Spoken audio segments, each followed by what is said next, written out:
Zerbait gehiago jakin behar du entzuleak edo nahiko azaldu diogu dagoeneko kantuaren inguruan. Bai, pixkat, la Madame du Vin, nire amitsi da. Alai kantu bat da. Baina bere bankuaren historioa kontatzen du, kantu honetan. Zerenetan nire amatsi gustatzen zitzaio hainitz bere bankuan egoitea, egunero, eta agurtu zuen pertsonak egunero, eta momentu alaia zen beretzat, momentu simplea baina alaia. Eta gero kontatzen dut ere nire kantuan, bankua desergatu zen goiz batean, eta ez dakigu nun, eta triste da, eta gero nire amitsi ere desagertu da. Hori da, la Madame du Vin historioa. Negarra egingo dugu eta oraindik ez dugu abestia entzun.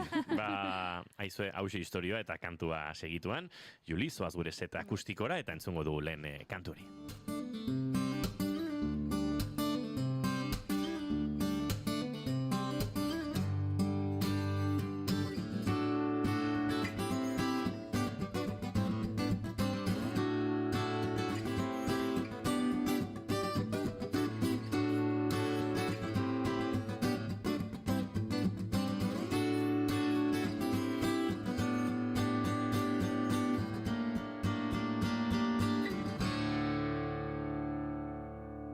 Entzuleok, bigarren kafearen elkarrizketa akustikoetan Juli eta la Madame du Vin.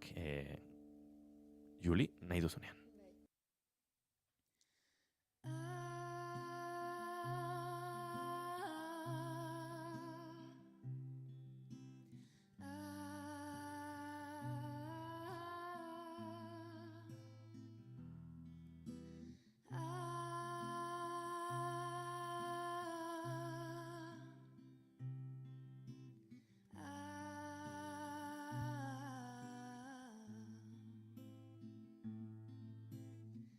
Tout au bord de la route, il était apposé,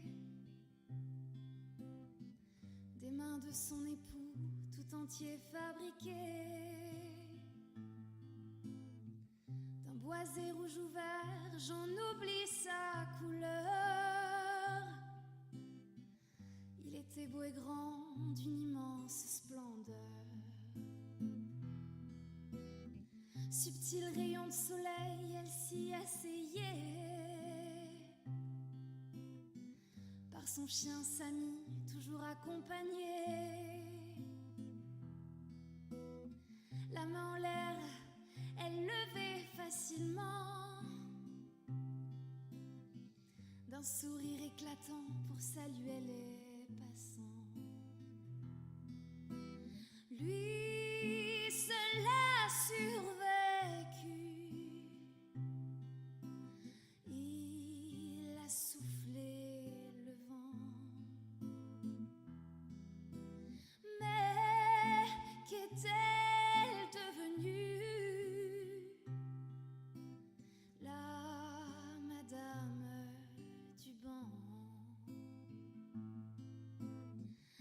Sans la connaître, les gens la saluaient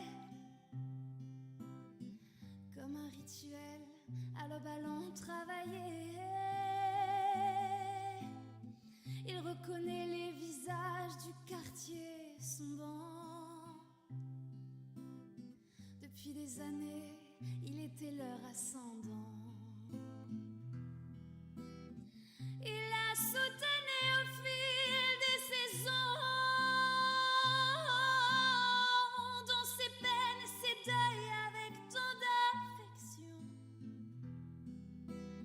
Le temps passant, le banc seul un jour se trouva. Face au jour défilant, personne la remplaça. Lui seul a survécu. Il a soufflé le vent. Mais qu'est-elle devenue?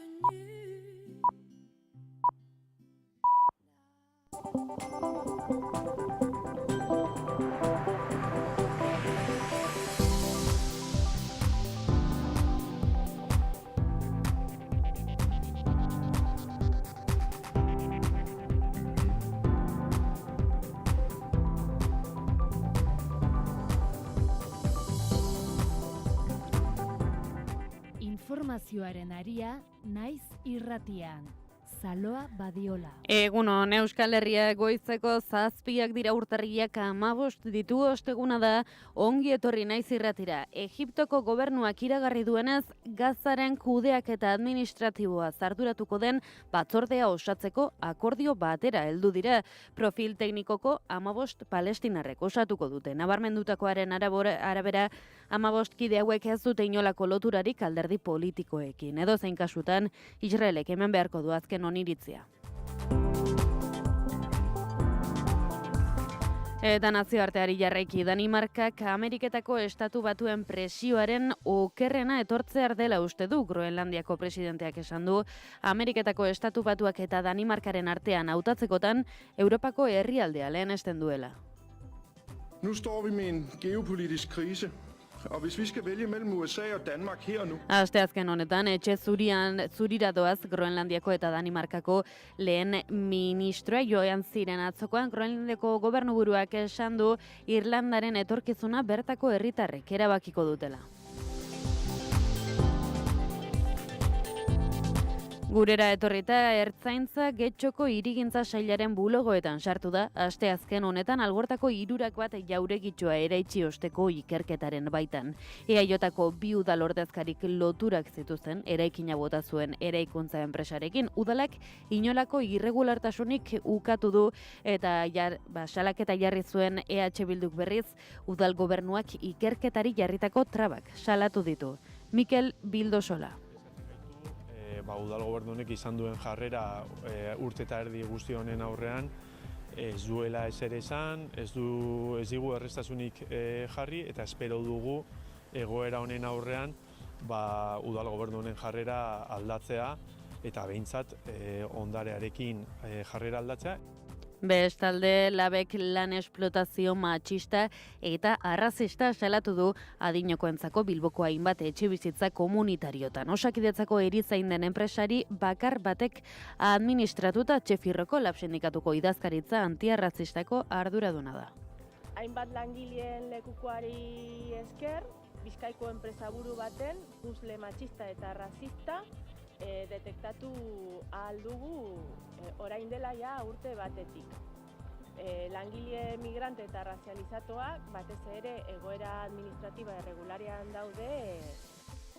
Langile hauek gainera bertako egoiliarren egoera txarra zuhartarazi dute.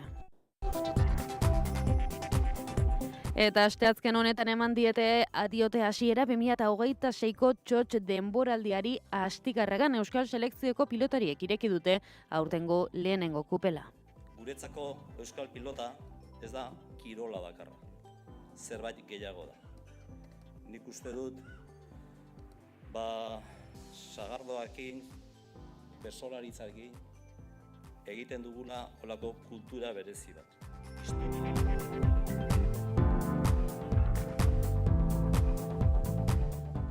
Eguraldia eta trafikoa naiz irratian. Aparteko arazorik ez, Euskal Herriko errepideetan, badirudi gaurkoan okertuko zaigula pixkatxo bat eguraldia, ea zer dio Iker Ibarruzeak. Eguraldi ederra emango diogu hasiera ostegunari, baina orduek aurrera ginala eguraldiak okerrera egingo du. Goizean, erdi eta goi mailako hodei bakan batzuk ostarte zabalekin tartekatuko dira eta oso eguraldia atsegina nagusituko da.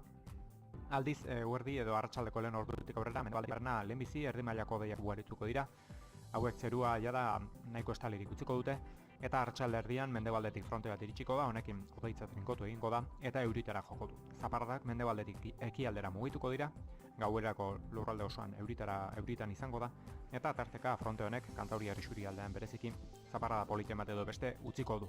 Haizeak hego mendebaldetik eta zakar joko du, gauean indarra galduko du, temperatura minimoek eta maksimoek behera ingo dute, minimoak 0 eta 10 gradu bitartean errendituko dira eta barnealdeko txoko batzuetan izotza ere egingo du.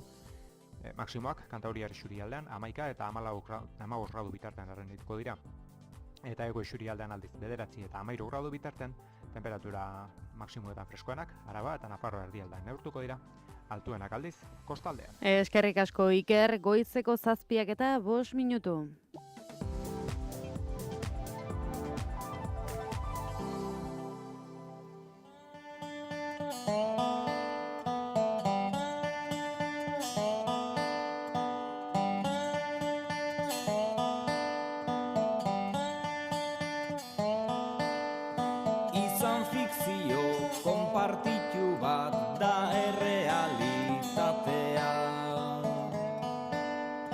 baina gutxitan aipatzen dugu metaforen gerratea.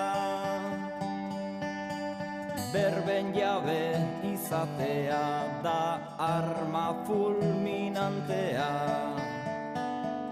Zer da dibidez gehiengoaren naia eta borondatea.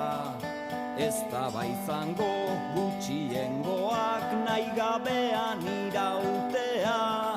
Zerrote dira zezen bidea eta ongi esatea.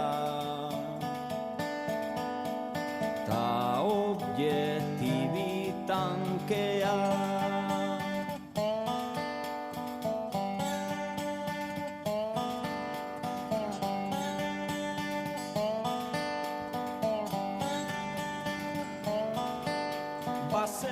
Goizeko 7 eta 7 minutu jotzeko segunduak besterik ez ditugula falta. Tarrabia eta Legazpi alderagoa, egunon, Patxi eta Alonso Frances. Egunon. Egunon, dekote. Zer modu? Egunon, ea ze guraldi dugu Tarrabia aldetik, Patxi? Bueno, hemen ez da giro txarra. Temperatura lagorradetan da, une hontan, eta zerua oskardi, izarrak agerian direlarik, eta, ematen du, egunean zehar frente bat etorriko dela eta euria ekarriko dela. Bai, hori iragarri du Ikerri Barluzeak ere, Legazpi aldetik momentu honetan, Alonso? 9 grado terdi, zerua oskarbi, izar batzuk ikusten dira, eta, haize boladak ere. Egia da, aste honetan haizea ari dela nagusi izaten, euririk askorik ez dugu izan behintzat, haizea eta egunsentiak ikusi dituzue, aste honetako egunsenti gurri horiek. Bai, haize bolada zagarrak ibili dira eta, nahiko ezatxerina, baina, neguan gaude eta eguraldi pizkate nahaztea normala da. Bai, Legazpin ekialde aldera dago, Arrasate mendia, eta hortik ikusten da, irtetzen danean eguzkia eta oso polita. Legazpi dago sartuta baiara batean, baiara txiki batean, eta hortik irtetzen da, eta, eguzentei politak ikusten dira hortik. Bai, alaxe izaten da, bai, beti proposatzen dizkizue, Patxi eta Alonso aipagai horrela nahiko serioak, gehiagi agian den ordurako gehiagi pentsatzekoak, eta gaurko eguna zarituko gara pixkat, esan dugu gaur bentsat, badirudi, egun polita izango dugula aurretik, eguerdi aldera okertuko omen da, elurrik ez dugu izango bentsat, gaur jakin ezazuen delako elurraren nazioarteko eguna. Eta badago beste nazioarteko egun bat ere gaurkoan, kroketaren nazioarteko eguna da, zer iruditzen zaizue? Ez nekien. Tira, main bueltan egoteko, kroketa maira eta tira, alaitera sabela. Bai, baina ze kroketa, jamoizkoak, txampiñoizkoak... Esango nuke orokorrak. Gaur egun edozeren kroketak daude, zein da probatu duzuen agian arraroena edo jamoizkoak? Ez, horrek esango nuke deno probatu ditugula, badaude oiasko dudunak, tximinoienak, konjoenak, baina arraroena? Zein izan daiteke? Arrara, ez zaite bururatzen, betikoak, bazizena eta oitjoena eta baina, arraro, ez da gizera esan. Begira, odolkia eta adibidez iaz egon nintzen asteburu batean Sorian, eta han zeuden kroketas, de chocolate, chocolatezko kroketak, eta baita ere de churrasco, bueno, nola da Soriakoa. Jo, nik ere ez dakit. Torreznoko. Torrezno. Kroketak. Que arrituta. Ba, begira orain ari zait lankide bat esaten akatsa egin dudala, ez da gaurko kroketaren nazioarteko eguna bihar da, baina bueno, bihar ez dugu aukerarik izango alkarrekin hitz egiteko, beraz segituko dugu kroketan inguruan hitz egiten. Kroketan inguruan edo nazioarteko egunen inguruan, aspaldian sortu danez, ez dakit moda bezala kalifikatu edo, baina denari nazioarteko, edo objektu bakoitzari nazioarteko egun bat jartzea. Kroketarena, bueno, guk hemen agian ulertu dezakegu, kroketak kontsumitzen ditugulako, eta bueno, badago ez, horrela kroketen aldeko, bueno, iritzi orokortu bat, baina dago edozeren nazioarteko eguna. Esango zenukete denari nazioarteko egun batik jartzeak benetan merezi duenari edo benetan behar duenari kentzen diola pixu hori? Ez dakit, galdera ondo formulatu dudan, ulertu didazue? Bai, gutxi gara bera bai. Baina, bueno, hainbeste nazioarteko egunak ez dute, uste dute agaltzei garrantzia eman ordez, kentzen diotela. Ez dakite nahiko harinki tratatzen da nazioarteko egun horiek eta bueno, ez dakite asko balio duten, ez dakite nazioarteko egun horiek, ez dakite bihar kroketa gehiago jango ditugun, ala ez, baina bueno. Hombre, niri iruditzen zait kroketa eguna, ez, baina beste gauza sozial batzuen gana, bai, adibidez, kroketak, Afrikan, edo Asian, hor, lehenengo munduan gaudenak, bai, baina bigarren, hirugarren munduan daudenak, agian ez dakite eta zer den kroketa bat. Orduan, iruditzen zait gaizki, baina bai, beste gaudi sozialak, indarrean jartzeko, minbizia, pobrezia eta horrelako gauzetako munduko, egunak izendatzean niri hor, bai, kroketa eguna, bueno. Kroketa eguna, esan dugu ez horrela pixu soziala edo gai sozialak diren nazioarteko egunak, horrek bai, horrek beharrezkoak direla. Eta esatereko musuaren edo besarkadaren nazioarteko egunari buruz, zer deritzozue? Horrek izan dezakelako ez, bietatik apur bat? Bai, beritzaz bai. Hori bai. Bai, Patxi, zure iritziare jakin nahi dugu. Bai, bueno, ez dakite nazioarteko eguna izendatzearekin hobetuko ditugula gure besarkadak. Ez du garbi ikusten, askotan nazioarteko egun horiek ez daute arrazoi sakoneko arrazoi bat, euskerian geratzen da. Alonsok esaten den moduan, gai sozialak, bai, hori da, hori egunak izendatzea, eta sakontzea, eta lantzea, baina beste gauz batzutan, hori, munduko eguna izendatzea, zagite, garrantzia ematen dioten, arakuntzen dioten, ezakit. Ederto, Patxi eta Alonso, esan dizuet, hasieran ere bai, gaur urtarrileko malda honi, apurba leunago egitea zela asmoa, beti gai serioak ekartzen ditugulako tertuliatxo honetara, eta, barre pixkatere egin behar delako goizean goizetik.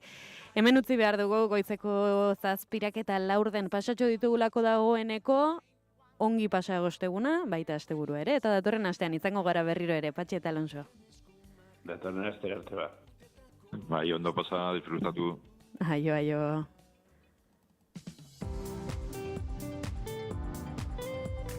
Informazioaren aria.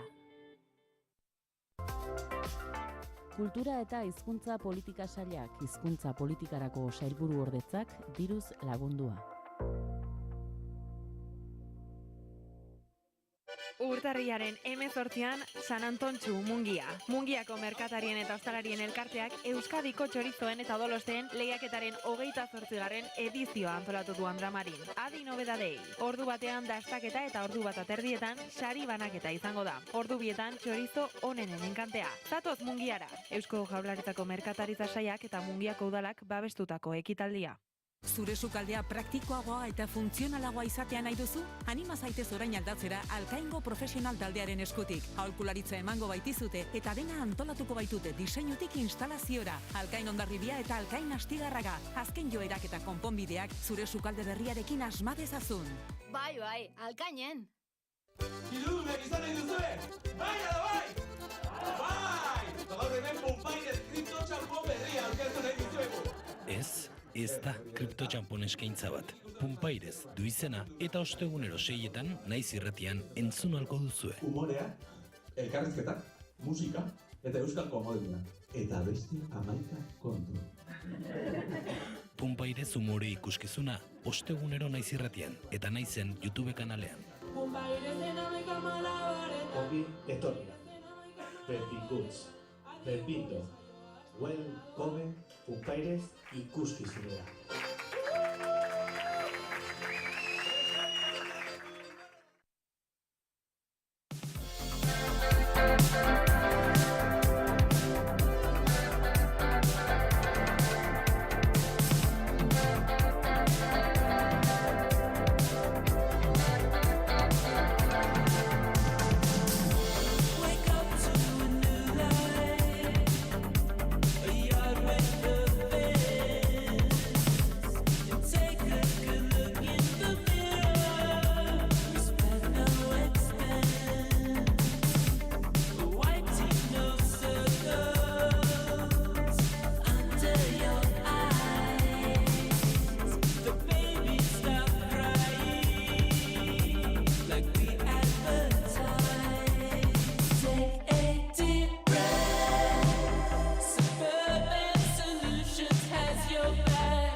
Goizeko 7 eta 18 minutu direlarik nazioartera begira jarriko gara bete-betean Ameriketako Estatu Batuek Gazarako bigarren fasearen hasiera iragarri dutelako su-etenaren zati honek palestinarrak armagabetzea eta Hamasik gabeko gobernu teknokrata baten ezarpena aurre ikusten du. Steve Witkoff Donald Trumpen bidali bereziak sare sozialetan esan du su-etenetik desmilitarizazio gobernantza teknokratikoa eta berreraikuntzara igarotzen ari direla. Egiptoko kanpo arazoetako ministerioak azaldu duenez, profil teknikoa duten eta Gazan bizi diren 15 lagun palestinarrez osatutako batzordea eratuta, espero dute taldea laster-astea lanean Etiopian jarraitzen duen Gazako zerrendaren berreraikuntza eta zerbitzuen berrezarpena kudeatzeko. Nabarmendutakoaren arabera, 15 kide hauek ez dute inolako loturarik alderdi politikoekin, edozein kasutan Israelek eman beharko du azken oniritzia. Egiptok proposatu omen ditu izan gehienak Zisjordania okupatuan eskumen gutxirekin agintzen duen Palestinako agintaritzan nazionalarekin batera, eta Ameriketako Estatu Batuak eta nazioarteko gainontzeko bitartekarien oniritzia jaso ditu. Egiptoko inteligentzia zerbitzuetako gertuko diren iturriek zabaldu dutenez, Ali Shahad, Palestinako plangintza ministro orde oia aukeratu dute batzordea zuzentzeko, eta nazioartean jarraituz, Danimarkak elkarrizketa proposatu arren ez dute Trump baretzea lortu, anexioa besterik ez du onartuko magnateak. Groenlandiaren inguruko ezberdintasunak eztabaidatzeko Ameriketako Estatu Batuak eta Danimarkaren arteko lantaldearen sorrera iragarri dute J.D. Vance eta Danimarka zein Groenlandiako atzerri ministroen bileraren ostean. Batzorde horretan, Ameriketako Estatu Batuek segurtasunaz dauzkan kezkak ala Groenlandiaren lerrogorriak errespetatzea espero dute. Lars Løkke Rasmussen Danimarkako kanpo aferetako ministroarentzat ukaezina da Irlandaren lurraldetasuna. Territorial integrity of the Kingdom of Denmark and the right of self-determination of the Greenlandic people are, of course, totally... Ramusenen hitzetan bilera baliagarria izan da Donald Trumpen narratiba eteteko. Groenlandian ez dagoela Txina ala Errusiaren mehatxurik esan du. It was a great opportunity also for Vivian and I to go... Magnateak kezkak baretzeko NATOk Irlanduen presentzia zabaltzea proposatu du, hala ere, hau ez da nahikoa Trumpentzat. Ameriketako Estatu Batuetako presidenteak dio Danimarkak Groenlandiako segurtasunari leradun beste zakur bat gehitu besterik ez diola egin. They were talking about they put an extra dog, and they were serious about this. They put an extra dog sled there last month.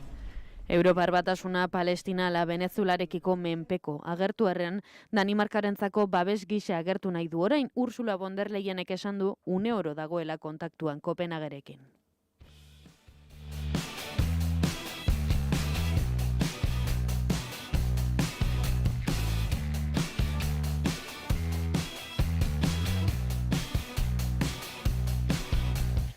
Gurera etorrita, Ertzaintza Getxoko hirigintza sailaren bulegoetan sartu da asteazken honetan Algortako 3 bat jauregitxoa eraitsi osteko ikerketaren baitan EAJko 2 udalordezkarik loturak zituzten eraikina bota zuen eraikuntza enpresarekin Egoibelategiren eskutik xehetasunak. Ikerketa honen helburua da zehaztea eraiste horretan prebarikazio deliturik eta ondarearen aurkako deliturik egin ote zen.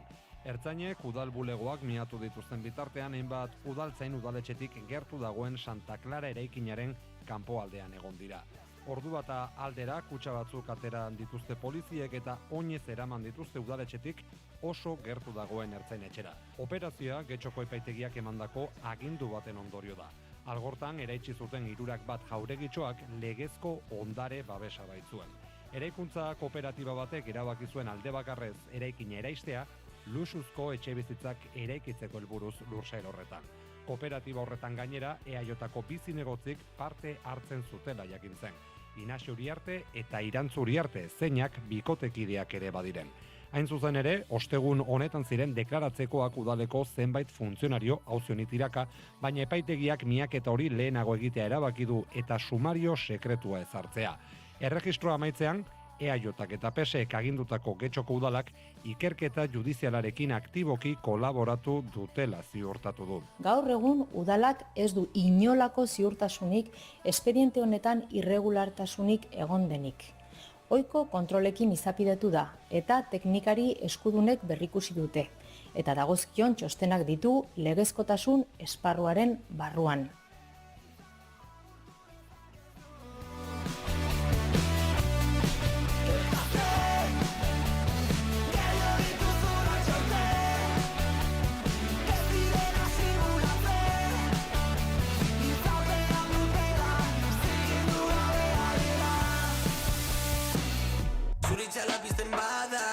Sentitzen utxik, nire bihurtzeko taupada, kolore berri badute jadanik. Orain zuk erabaki, zerrekin nirekin, edo beste batzuekin. Azken momentu izango balitz moduan gozatuko dunik, ezaik erdatzen demorari gutxiago galtzeko zurekin. Eman aukera, dituzula badakin, nik balorrera, berrizeko bakarri. Beretako izateko prest bazaude ditu.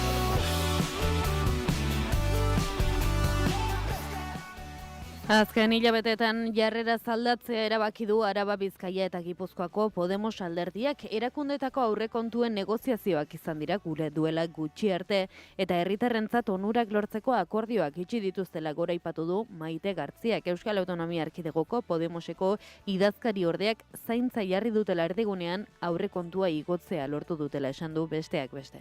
Araba, Bizkaia eta Gipuzkoako Podemosekin egin dituzte Arabako eta Gipuzkoako aldundiek euren aurrekontuak onartzeko akordioak.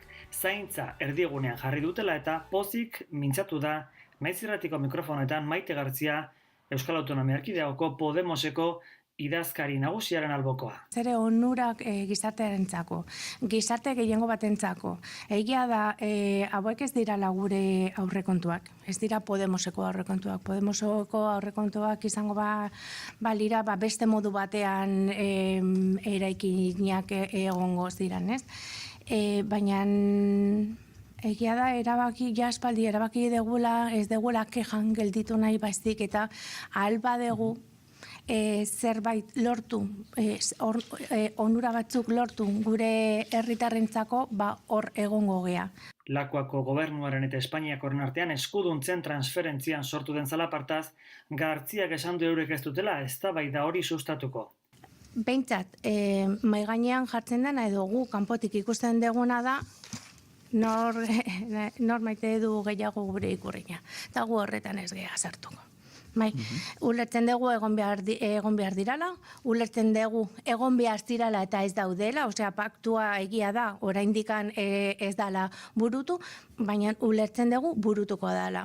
Aitortu du bestalde eskumen gehiago izateak herritarren onurak dakartzala, izan estatutua beteta eta transferentzia pasata, edota estatus berri bat lortuaz. Bai, zergatik ez gu beti defendatu dugu transferentziak egon behar dirala, gu baitare Podemosetik eskatu ditugu transferentzia horiek egitea, ulertzen degulako, gure soberania behar degula eta osakidetza, hezkuntza eta denak gauza guzti horiek badaude orain dela urte batzuk ja hemen eta oso onak izan dira laguretzako eta orduan ulertzen dugu gero eta kompetentzia gehiago izatea guretzako baita ere onurak ekarriko ditula.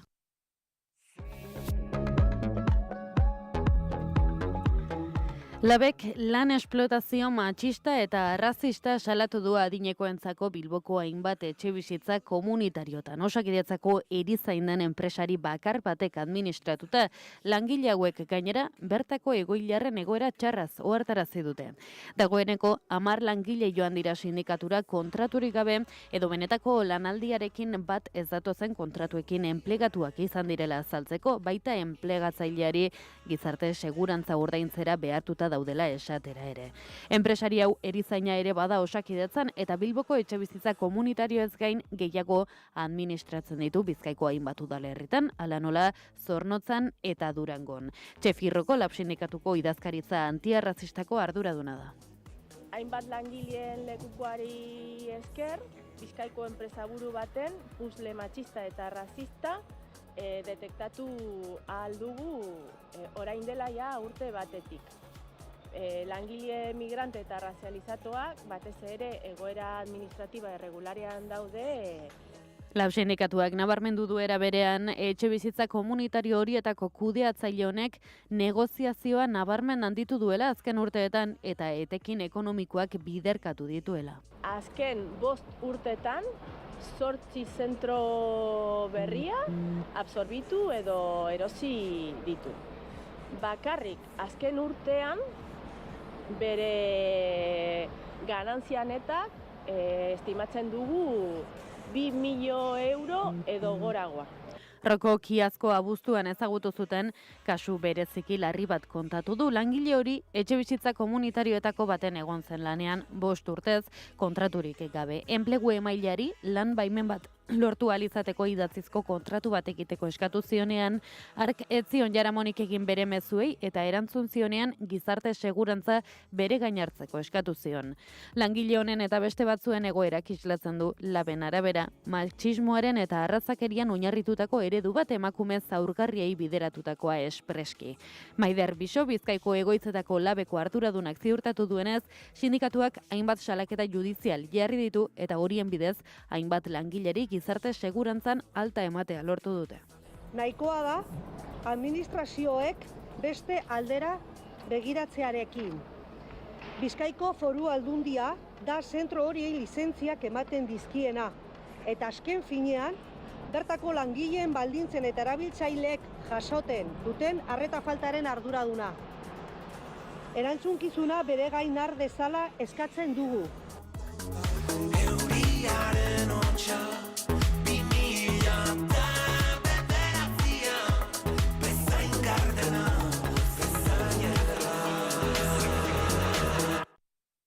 Informazioaren aria, naiz irratian.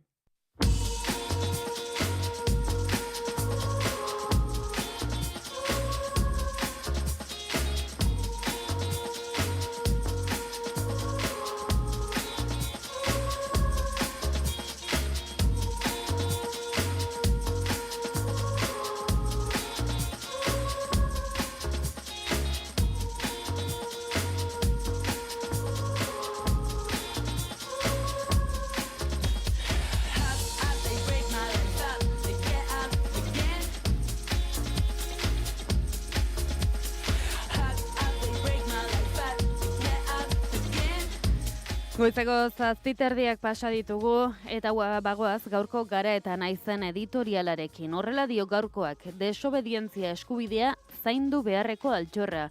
4 pertsonak epailaren aurrean deklaratu zuten atzo Bilbon, auzipetu gisa ben bueltaren arira Palestinako genozidioaren aurka protestatzeagatik. Israel Premier Text taldearen parte hartzearen aurkako mobilizazioak etapa amaiera galarazi zuen eta epaileak autoritatearen aurkako atentatua eta desordena publikoak leporatzen dizkien.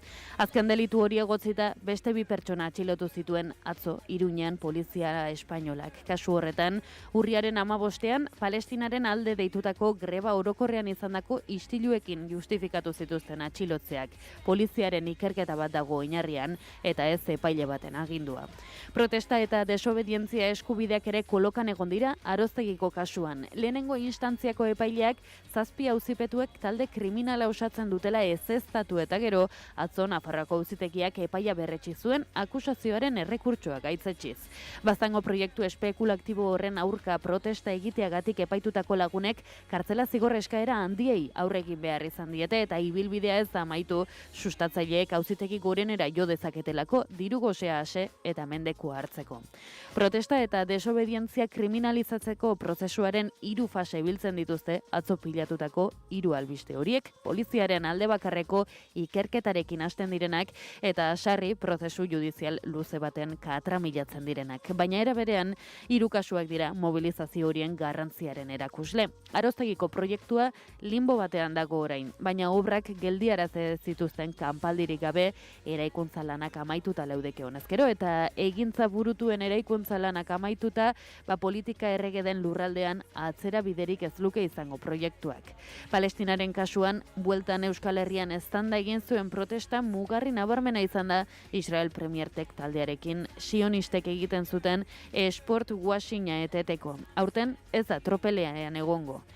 Gorakada autoritario globalak estatu espainolaren defizit demokratiko sakonarekin bat egiten duenean protesta eta bereziki desobedientzia preziatuak arriskuan daude. Haiek zaindu eta babestea inoiz baino garrantzitsuagoa da.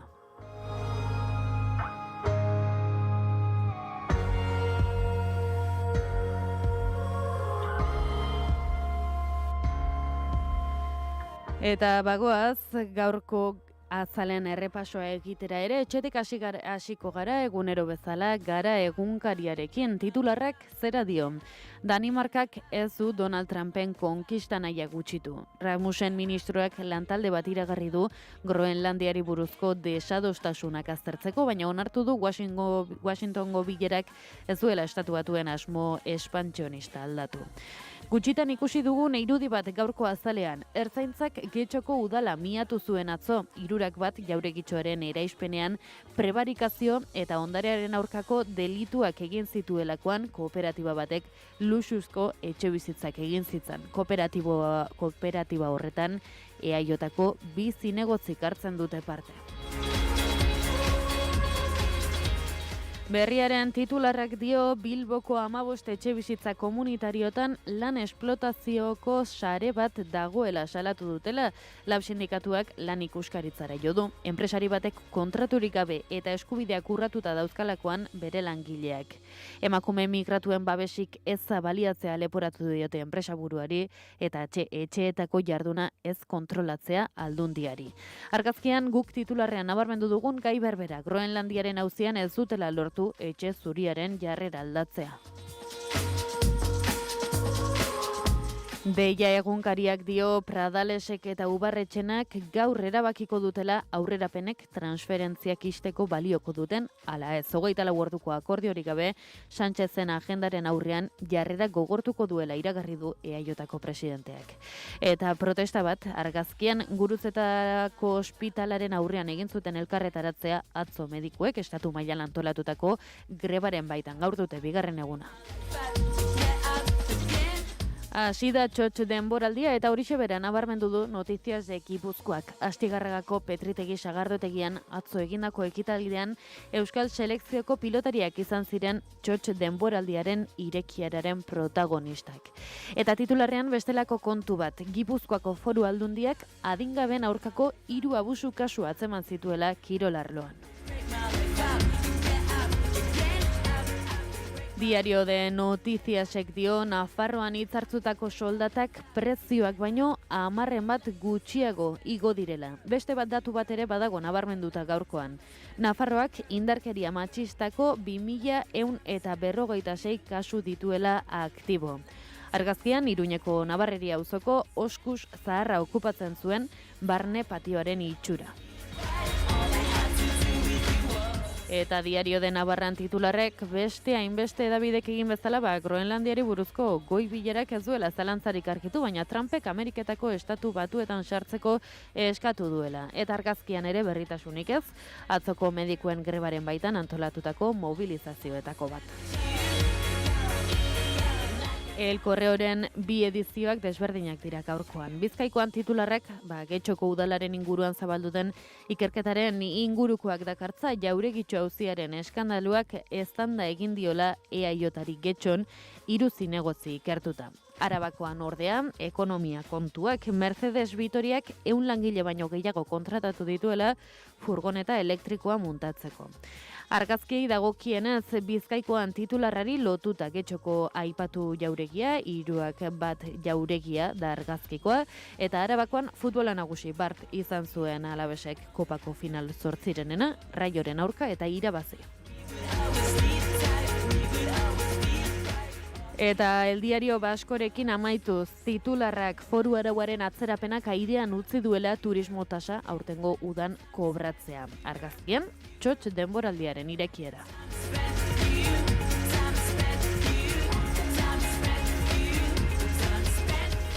Goizeko 7 eta 38 minutu jotzear, onaino gaurko azalen errepasoa. Informazioaren aria, naiz irratia.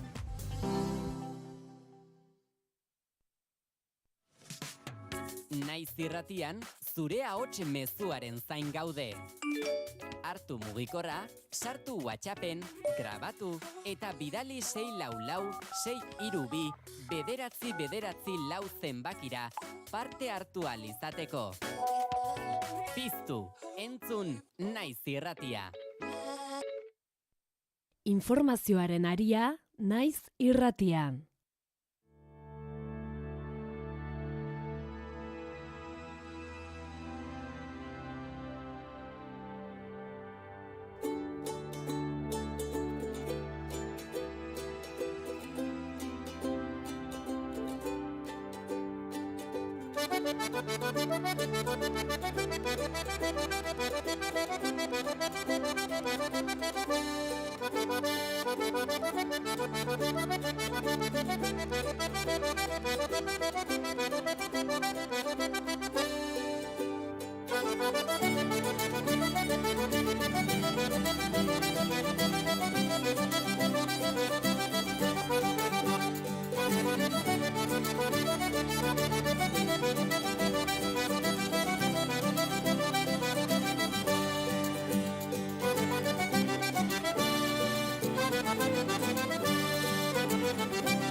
informazioaren aria.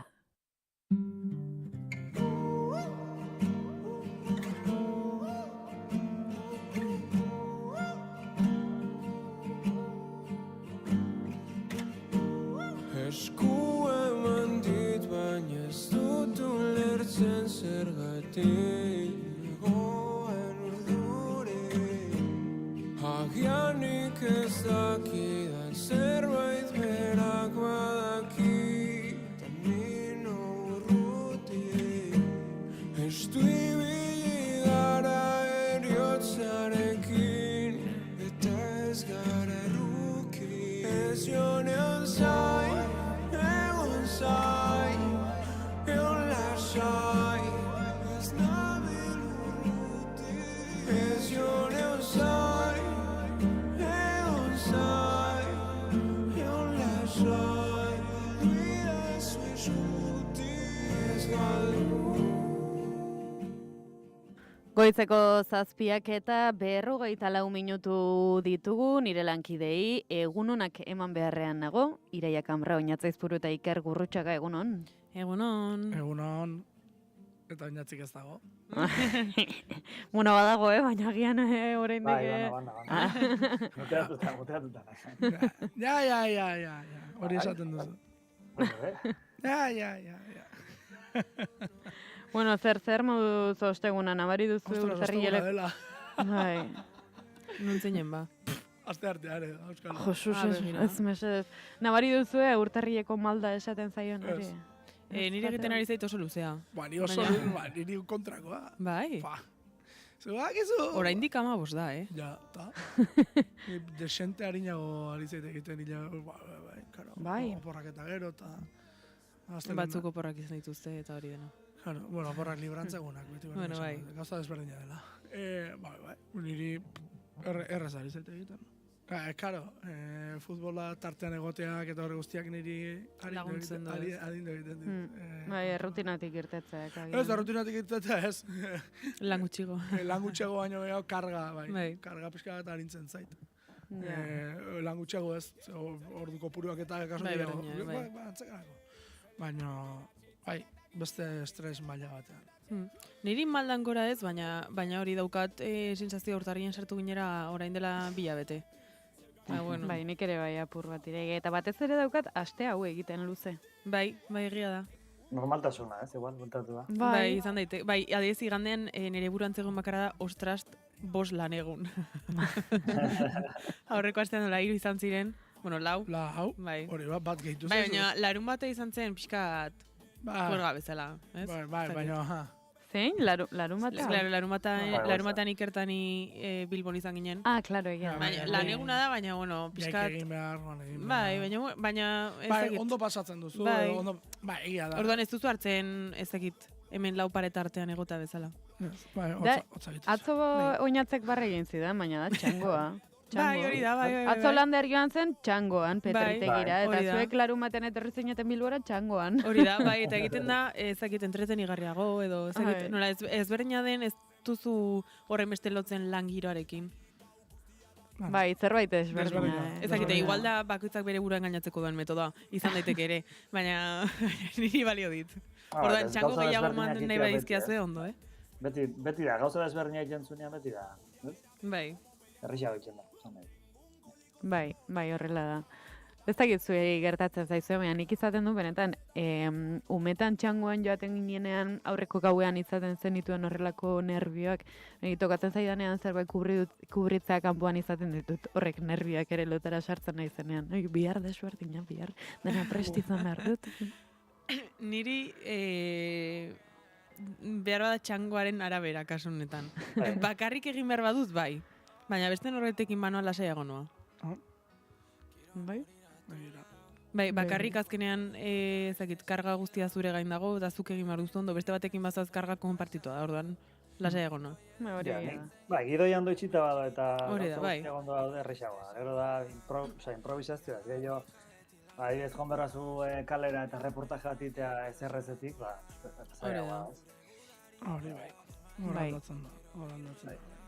Baina, ez ditugu, gure lan kontuekin auspertuko entzuleak, eta Iraia, gaur ekarri duzu, gaian bat, ekarri duzu zerbait aipatzekorik. Bai, niretako bada. Galdetu nahi nizuen, zuek patatak eta tipulan gordetzen dituzue. Temazo. Nik askotan ez tabaidatu dut jendearekin Patatak ez inguruan. dago zalantzarik ez direla oskailuan gorde behar. Eta tipularena... Kipula bai, tio. Baina hor ez tabaida dago. Zergaitik, a ber? Nik ere ez. Gauza da, bai, baina oinatz, behin moztuta gero, berdia behar baldin baduzu. Nik hor bai. Nik ez tabaidatzen dut tipularen kontuarekin. Eta baratzuria berdin, Karo. Baratzuria kanpoan. Bai, nik beti oskailuan. Baratzuria kanpoan. Baratzuria kanpoan, baina kipula neberan. Gauza da daukate biek txarra, baratzuriak eta tipulak. Eta da, zenbat erosten duzunaren arabera. Gero, zer egiten duela, azten joaten dela. Markatu? Karo, zu tipul... ez da izo inez barruko... Patatarekin bai, baina kipularekin. Germena, bai. Germena ez da itoskaraz duen esaten da. Baina bai, germinatu egiten du. Zentzu, tontortzen azten dara, ez da? Barrutik, azten segitzen du. Baina hori badituz, patatak egia da, unonik egia esan ez dut askorik sukaldatzen patatekin, baina izaten hor agian aztuta izan da armarioan, atera bat, eta agian beste patata bat atera behar da emetik, baina kipulari ez diot ematen egin beste denpora. Hori da gauza, geroz, nek esango nuke, ez kendu pegi. Zer gertatu da? Bueno, iraia badakigu podcast bat grabatzen ari dela, ez da? Bai. Atzo, ibili zen ero moduan, kameraren posizioa kokatu nahian. Jarri nituen bizela lurrean. Eta harin peietori eta zinta zikina iruditu zaio. Egia da, nik esan diola iraiari, zinta fosforito bat edo jarri dazu. Eta joan da peli eta ras, kendu egin du zinta. Eta hori kameran agertuko zen gainera hori. Hori gordeko du, Ibarri eskatuko diogu gordetzeko. Pero kontua, tipulak eta baratzuriak lehen baino azkarrago germinatzen dute. Frutak azkarra izarrodatzen diren bezala, nik uste dutela izango dela baiteret, bidaiatzean ez direlako, oztu egiten direlako, gero berotu, hau da, hotzkatearen kontoketalako gauzak. Izan daiteke. Patata, baina tipulatza itola... Nire ere. Guri bai, tipula eta baratzuria gehiago. Baratzuria akaso ez duzu aleka buruka erosten. Akaso erosten duzu 3 buru batera. Eta hortaz 3. burua gastatzerako jazten zaio. Ja, nire ez, ni gastatzea dut bukatu horretik orduan. Beno, orduan, zein da ondorioa? Patata denok esan dugu kanpoan. Ez berez etzegen ondori gauza galdera zen. Ia aman komunean, fruta kanpo. Utzi tartea bukatzen. Ai, parkatu iraia, bai. Lasai. Galdera gehiago zen, ea biak batera gordetzen dituzuen. Nik adibidez nire etxean. Nola batera? Nire etxean adibidez gordetzen dira patatak eta tipulak fregadorearen azpian. Biak batera horriskin batean, ez dakit. Edo, bueno, trasteroa, baina normalen biak batera gordetzen ditugu, biak toki berean, kanpoan izaten ditugunez, biak zona berdinan daude. Elkar ukitzen daudela legia. Bueno, edo, ez, edo... Ni bai, nik ala. Sesto batian. Hori da, bai. Eskerrik asko inatzen. Gok bitan, banatzen ditugu. Bale, bueno, gauza da, sare sozialetan viral egin dela bideo bat, esaten duela, patatak eta tipulak elkarrekin gordetzeak, elkarri min egiten diola, edo kasu honetan, ez direla elkarrekin gorde behar. Daukat, ez esan aurretik iker... Ez, badak idala nori okurrutu zaian. Farmazeutiko bati. Eta patata tortilla tipularekin gustatzen. Niri ere ez, eta horrela gordetzen ditut, Bueno, gauza izan da, bere azalpena pixkat zientifikoa da, baina, bueno, ikusten denez tipulek etileno izeneko gas bat askatzen dute, eta horrek patatari kalte egiten dio. Eta horrek egiten du, bueno, patata lehenago ernetzea eta azkarrago usteltzea. Eta alderantziz, patateik ezetasuna handia daukate, eta horrek tipulari egiten dio lehenago ondatzea. Orduan esaten dute ez dela gomendagarriak biak batera eta toki berdinean gordetzea. Ez dut ulertzen ezetasunarena. Bueno, izango da bela. Ez esan, tipula ere oso ezea delako. Ikusten denez, hor egin dit kortozirkuitu. Patataren ezetasunak kalte egiten dio tipularenari. Niri ez galdetu ezer zientifikoa, ni naiz zientifikoa, ni letretakoa naiz. Nik esango nuke... Pegi baserritarra badator. Bueno, naiz baserritarra. Baserri landa ingurutik nator. Nire erruak hoiek dira, baina nik azetaria naiz. Nik esango nuke, edo nik pentsatzen nuen tipulak gehiago eragingo ziola patatari. Ze berez tipulari puntak, punta berdea edo lehenago ateratzen zaio patatari mainon. Ara, entzun alduze, hori esegaren nintzen esaten. Hala, nik banatua mantentzarena ondo ikusten dut. Leku lehor batean eta iluna. Begira, hor leku iluna esaten zuela esaten dute patata gorde berdela leku ilun lehor eta ondo aireztatu batean. Eta tipula berriz toki fresko eta lehor batean. Komplikatu egiten zait hau. Nik tipula egin nun pasaden udaberrian, eta oraindikan badaukat. Azken aletxo batzu gelditzen zaizkit, eta edukinun etxeko ganbaran, leku lehor bat da, haizea ere pasatzen da. Begira, perfecto. Eta, joan dena da... Toki fresko eta lehorra, baina ez du aizeztatu. Hori da, bai. Hortaz... Baina beti bere izita. Batek baldin badu ardoa gordetzeko lako tokire bat, hor, tipula. Ardoa gordetzekotan, diagonalki bera begira. Hora da, mira. Hori, bazpare. Hor tipula gorde daiteke hortaz, ardoarekin. Begira. Fresko eta lehorra. Dut, ea bi horiek aldi. Gixatu bat egiteko. Esatu dut fresko eta lehorra delako. Baina behar bada ez dakit horre egongo da zerbait kimikoki. Ez eta son kontrolatu egun behar da, eta ardoa botella barruan, horra iritsi naiz. Sabelan. Hobeto, hori da. Bueno, egunen baten egingo dugu, produktuak nola gorde eta horrelako tip zerrenda bat. Tip bat. Wow. Atzo ikusi nuen bideo bat nik, gasen kontuaren gatik, tipo bat, ari zela naita egiten, egiten esperimentu sozial bat da tipula publikoan jatea. Eta azkenekoa... Sagarra balitze bezala, bai, ez dauzkat. Eta tipula bat jaten, naita egazkin baten barruan. Denak inguruan nola begira hori. Bai, aldamenekoari gasa iristen zitzaion, negarrez azten zen. Eta aldameneko malkotan. Eta tipuak ikusten zen, etzuela nahi tipula jan, baina gainera azalta guzti jaten azten da, eta oso graziosa da. Supermerkatu batean orain saltzen dituztela tipula mozteko betaurrekoak. Bai. Ez duzu, flipatzen ditu. Ez duzu inoiz igeritarako betaurrekoak jantzi. Niri gertatzen zait, nik betaurrekoak erabiltzen ditut, eta tipula mozterakoan lentiak entzen ditut, eta betaurrekoak jartzen ditut pila bat egiten duelako. Begira. Eta lentillekin ere bai? Lentillekin antzuzu nabaritu ireia? Ez, negarra egiten dut berdin. Bai, berdin. Bai.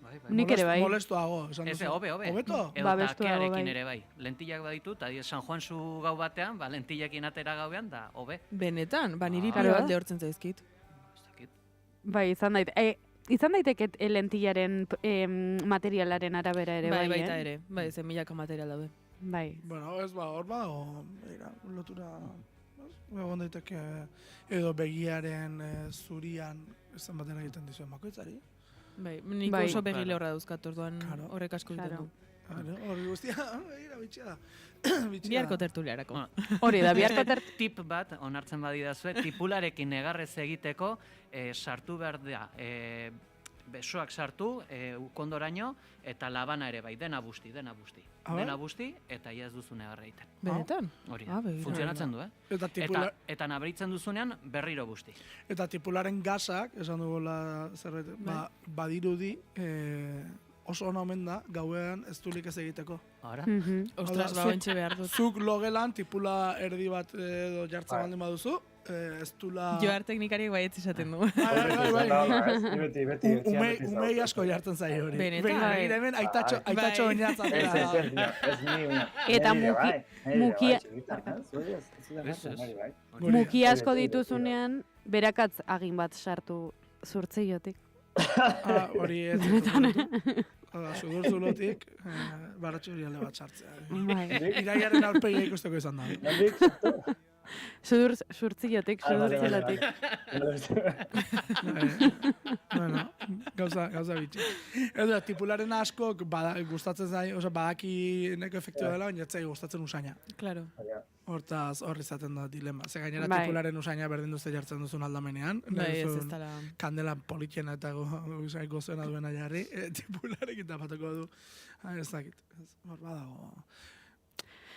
Aipatu dugu, egingo dugula zerrenda bat, etxea nola ordenatu edo behintzat ezkailua nola ordenatu 2 minutu goizeko. Hori maravilloso da, Tipulan kanta bat, berdugoen, Tipularen kanta bada zerbait, ez? Tipularen kanta, badago zerbait. Bilatzen baldin bada, interneten bilatzen baldin bada zuet, tipularen kanta. Baten badago saltzen baldin badago momentu honetan. Gaixoa. Tipul eta putil ere bat zeuden. Humore egileak. Tipularen zehaska kanta. Ikusten banekin zer dut zegoela. Bai, niri ere belarrera jo ditorra. Joar, baldokazu jartzerik, ja total. Behin tipula gora eta bera geltzala, tipularen zehaska kanta topatzen baldin baduzu. Tipularen zehaska kanta da, intzuna Lander Garrok. Hori. Dokumentala. Claro, bai. Igual kantu ematen artikan. Horren inguruan ez dago kantarik. Nik buruan bano, zerbait bazela eta musikarek elotu dut segituan. Bai. Hemen nola diren. Lander Garrok deitzea, bestela eta esatea zen, da nigolbea bala. Lander Garrok deituko balu uste dut gu bezalaxe ez duela minutu batean laburtu. Esaten da guztia, 1 minutu batean. Joar, zer dago garreta benatzean honek? Zer dago? Musikan. Zer jarri digu hemen? Berde prato dirudi. Berde prato dirudi. Eliza kanta. Aprobetxatuko dut esateko, Berde Prato egonaldi bat bai, ez? Musika ekarri nahi nuen... 30 segundo, Iker? Ekarri nahi nuen kantua biharreko gordetzen duelako. Berde Pratok egonaldi bat egin zuen duela urtebete edo, eta zen...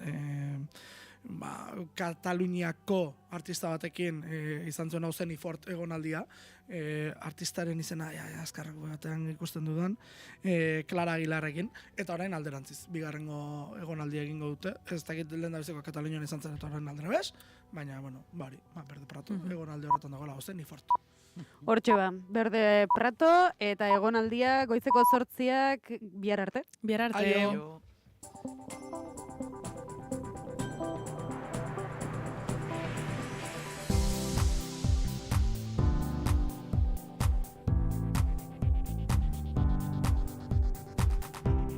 Informazioaren aria, naiz irratian. Begi lekuona. Egunon, goizeko 8:00 dira ongi etorri naiz irratira. Danimarkak ezin izan ditu Donald Trumpen aikeriak baretu. Ezberdintasunak eztabaidatzeko lantalde baten sorrera iragarriarren, Trumpek lurraldea bere ganatze horrek ikusten du. Zaloa Badiola, egunon. Egunon Peia eta egunon entzuleok. Danimarkak segurtasun indar gehiago iragarriarren Ameriketako estatu batuetako presidenteak dio Danimarkak Groenlandiako segurtasunari leradun beste zakur bat gehitu besterik ez diola egin. They were talking about they put an extra dog, and they were serious about this. They put an extra dog sled there last month. They added a second dog sled. That's not going to do the trick. Berotze globalak 3 urtez jarraian gainditu du Pariseko muga. 2025 inoiz erregistraturiko 3. urte beroena izan da, bataz beste 14,84 graduko izan da temperatura.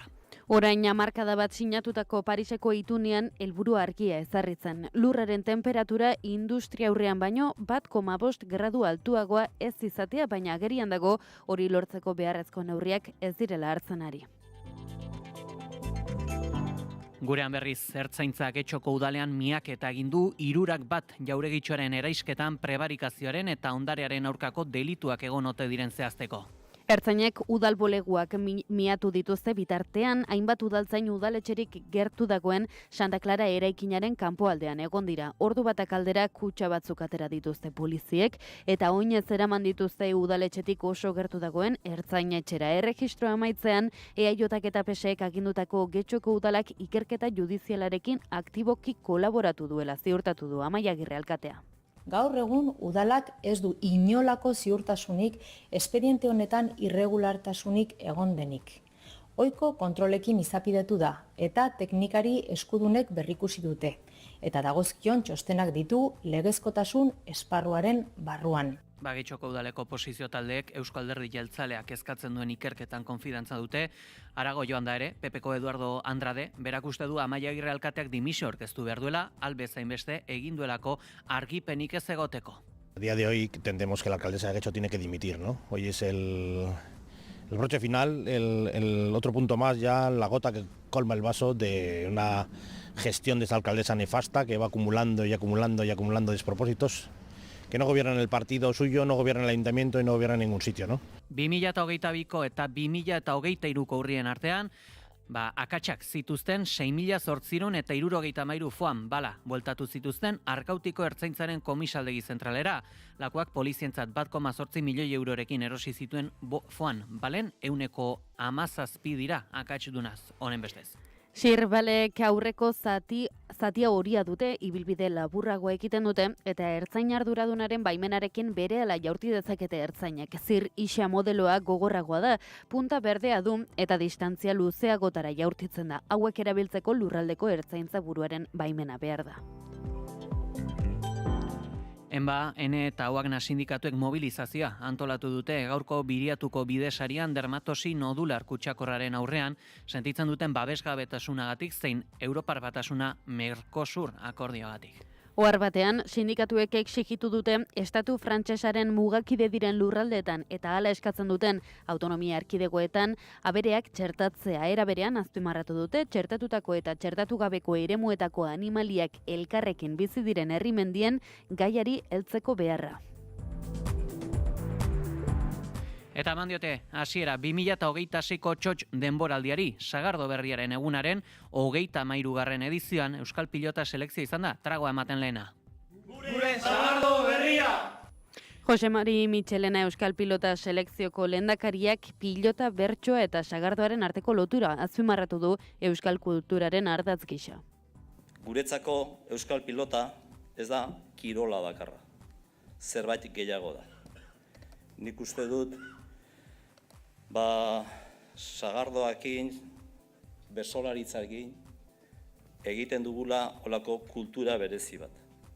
Eguraldia eta trafikoa naiz irratian. Errepidetan bada nabarmentzeko jazorarik? Momentu honetan ez da parteko arazorik pegi, baina aurreratu dugun bezala Biriatuko mugan espero dira gaur trafiko eraginak goizeko 11:00 3:00 traktoreen elkarretaratzeagatik. Eguraldiari dagokenez, xehetasun guztiak, Iker Ribarluzeak.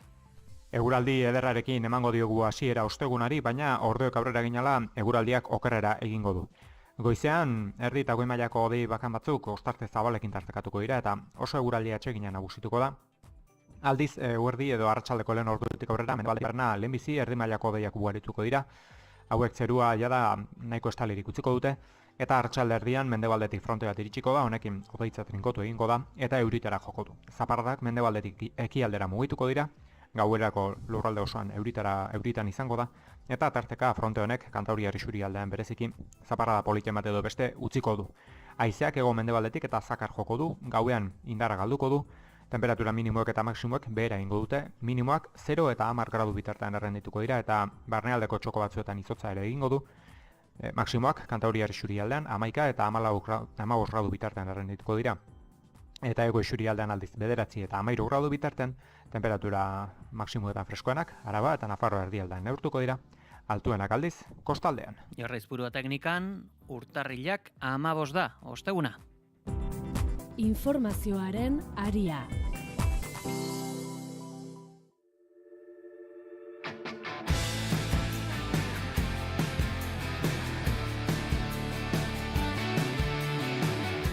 Ertzaintza Getxoko hirigintza sailaren bulegoetan izan da, asteazken honetan Algortako 3 bat jauregitxoa eraitsi osteko ikerketaren baitan. Eusko Alderdi Jeltzaleko 2 udal ordezkarik loturak zituzten eraikinak bota zuen eraikuntza enpresarekin, Egoi Belategi. Ikerketa honen helburua da zehaztea eraiste horretan prebarikazio deliturik eta ondarearen aurkako deliturik egin ote zen. Ertzainek udal bulegoak miatu dituzten bitartean hainbat udaltzain udaletxetik gertu dagoen Santa Clara eraikinaren kanpoaldean egon dira. Ordu bata aldera kutxa batzuk atera dituzte poliziek eta oinez eraman dituzte udaletxetik oso gertu dagoen ertzainetxera. Operazioa Getxoko epaitegiak emandako agindu baten ondorio da. Algortan eraitsi zuten 3 bat jauregitxoak legezko ondare babesa baitzuen. Eraikuntza kooperatiba batek erabaki zuen alde bakarrez eraikina eraistea, luxuzko etxebizitzak eraikitzeko helburuz lursail horretan. Kooperatiba horretan gainera EAJko bi zinegotzik parte hartzen zutela jakin zen. Inaxio Uriarte eta Irantzu Uriarte zeinak bikotekideak ere badiren. Hain zuzen ere, ostegun honetan ziren deklaratzekoak udaleko zenbait funtzionario auzioni tiraka, baina epaitegiak miaketa hori lehenago egitea erabaki du eta sumario sekretua ezartzea. Erregistroa amaitzean, EAJak eta PSek agindutako Getxoko udalak ikerketa judizialarekin aktiboki kolaboratu dutela ziurtatu du. Gaur egun udalak ez du inolako ziurtasunik espediente honetan irregulartasunik egon denik. Ohiko kontrolekin izapidetu da eta teknikari eskudunek berrikusi dute eta dagozkion txostenak ditu legezkotasun esparruaren barruan. Getxoko udaleko oposizio taldeek Eusko Alderdi Jeltzaleak eskatzen duen ikerketan konfidantza dute. Euskal Herria Bilduk eta Partidu Popularrak uste dute ikerketa jazotakoaren inguruko azalpenak saiestu izanaren ondorio direla. Ezkerreko sobiranistek espero dute ikerketa judizialaren bitartez gertatutakoa argituko dela eta Getxoko udalak serioski hartuko duela herriko ondarearen babesa. Mikel Bildosola. Eskatzen gaitu, udal gobernu honek izan duen jarrera urte eta erdi guzti honen aurrean, ez duela ezer esan, ez digu errestasunik jarri eta espero dugu egoera honen aurrean udal gobernu honen jarrera aldatzea eta behintzat ondarearekin jarrera aldatzea. PPko Eduardo Andradek uste du Amaia Agirre alkateak dimisioa aurkeztu behar duela, albezain beste egin duelako argipenik ez egoteko. A día de hoy entendemos que la alcaldesa de Getxo tiene que dimitir, ¿no? Hoy es el broche final, el otro punto más, ya la gota que colma el vaso de una gestión de esta alcaldesa nefasta que va acumulando y acumulando y acumulando despropósitos, que no gobierna en el partido suyo, no gobierna en el ayuntamiento y no gobierna en ningún sitio, ¿no? EAJak kezka adierazi du ikerketa judiziala dela eta afera lehenbailen ikertzeko lehen interesatuak direla ziurtatu dute. Esan dute ere udalari beti eskatu diotela gardentasuna, lankidetza eta eredugarritasuna. Carmen Díaz Getxoko udaleko bozeramaile sozialistak muturreko kezka onartuarren lehentasuna eguneroko lana dela lehen etsi du. Máxima preocupación, pero pues al final lo que estamos en el equipo de gobierno, el Partido Socialista lo que quiere es sacar la hoja de ruta y ponernos a trabajar, que es lo que queremos hacer, ¿no? En los proyectos del día a día, y nos apena que una y otra vez pues esta situación tan complicada de la que ya llevamos desde mediados de 2024 pues esté Getxo constantemente en el foco y nos distraiga de lo importante para lo que estamos aquí, ¿no? Informazioaren aria. Goizeko 8:10, azken 3 urtetan Parisen ezarritako 1,5 graduko muga gainditu da. 2025 da, azken 3 urtetako urterik beroena, Kopernikusen datuen arabera, temperatura altuek salbuespenezko suten zabalpenean eragina izan dutelarik. Zehazki, inoiz ikusi gabeko mailetan da munduko termometroa. 2025 urtean, bataz besteko temperatura 14,87 graduko izan da, eta honen adibide 2025 urteko urtarrila. Inoizko beroena izan da, eta martxoa apirila ala maiatza garai honetako 2. hilabete beroenak izan dira. 2025 urteko airaren temperatura aurre industria garaikoa baino 1,47 gradu altuagoa izan da. Honen bestez, neurketako 2. temperaturarik altuena izan da hau. Joera honen baitan, Parisen ezarritako 1,5 graduen muga hamarkada bukaeran guztiz gainditzea espero da. Zehazki, eremu lehor eta izetxuetan ere, temperatura altuek ezoiko basosuteak edatzea eta areagotzea ekarri dute. Aldi berean, karbone eta poluzitzaile atmosferiko toksikoak sortu ziren, giza osasunarentzat ondorio kaltegarriak eraginez. Eta Ameriketako Estatu Batuek Gazarako 2. fasearen hasiera iragarri dute. Suetenaren zati honek palestinarrak armagabetzea eta Hamasik gabeko gobernu teknokrata baten ezarpen aurre ikusten du. Steve Witkoff Donald Trumpen bidali bereziak sare sozialetan esan du suetenetik desmilitarizazio, gobernantza teknokratikoa eta berreraikuntzara igarotzen ari direla. Egiptoko kanpo arazoetako ministerioak azaldu duenez, profil teknikoa duten eta Gazan bizi diren 15 lagun palestinarrez osatutako batzordea eratuta espero dute taldea lasterrastea lanean Etiopian jarraitzen duen Gazako zerrendaren berreraikuntza eta zerbitzuen berrezarpena kudeatzeko.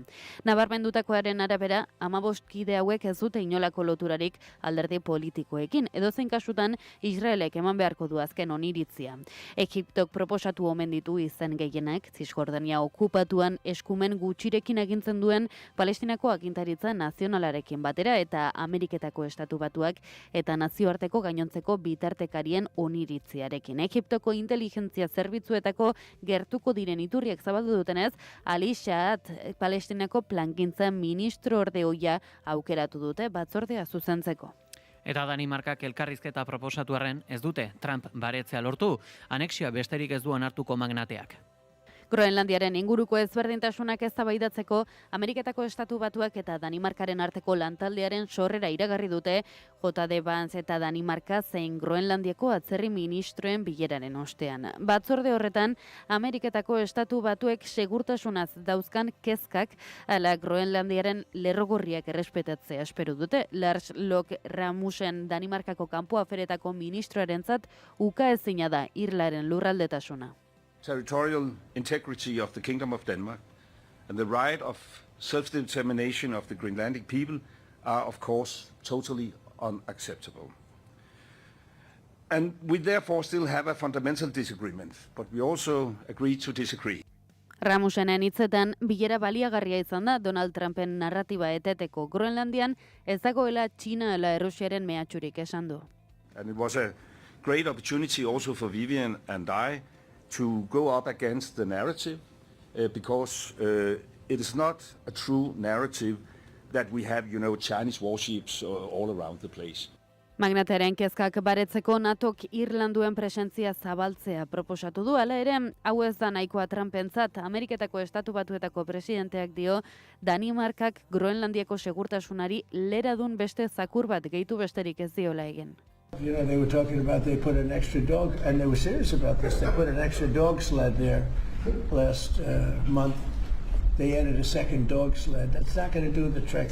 Batez honetan Europar Batasuna Palestina ala Venezuelarekiko menpeko agertu arren, Ameriketako Estatu Batuen posizioetan Danimarkarentzako babes gisa agertu nahi du orain. Ursula von der Leyenek esan du oro dagoela kontaktuan Kopenhagerekin. Eta bertatik ere, esango dugu, zehazki, ez dela independentzia zala autodeterminazio eskubidearekin arriskatzeko unea esan du Groenlandiako lehen ministroak. Gaineratu du, independentziaz ez hitz egiteak ez duela sanai ideia hau baztertzen duenik, erresumako mankomunitatearekin harremana orekatuago izateko eta autonomia estatutuaren eskumen gehiago lortzeko asmoa azaldu ditu.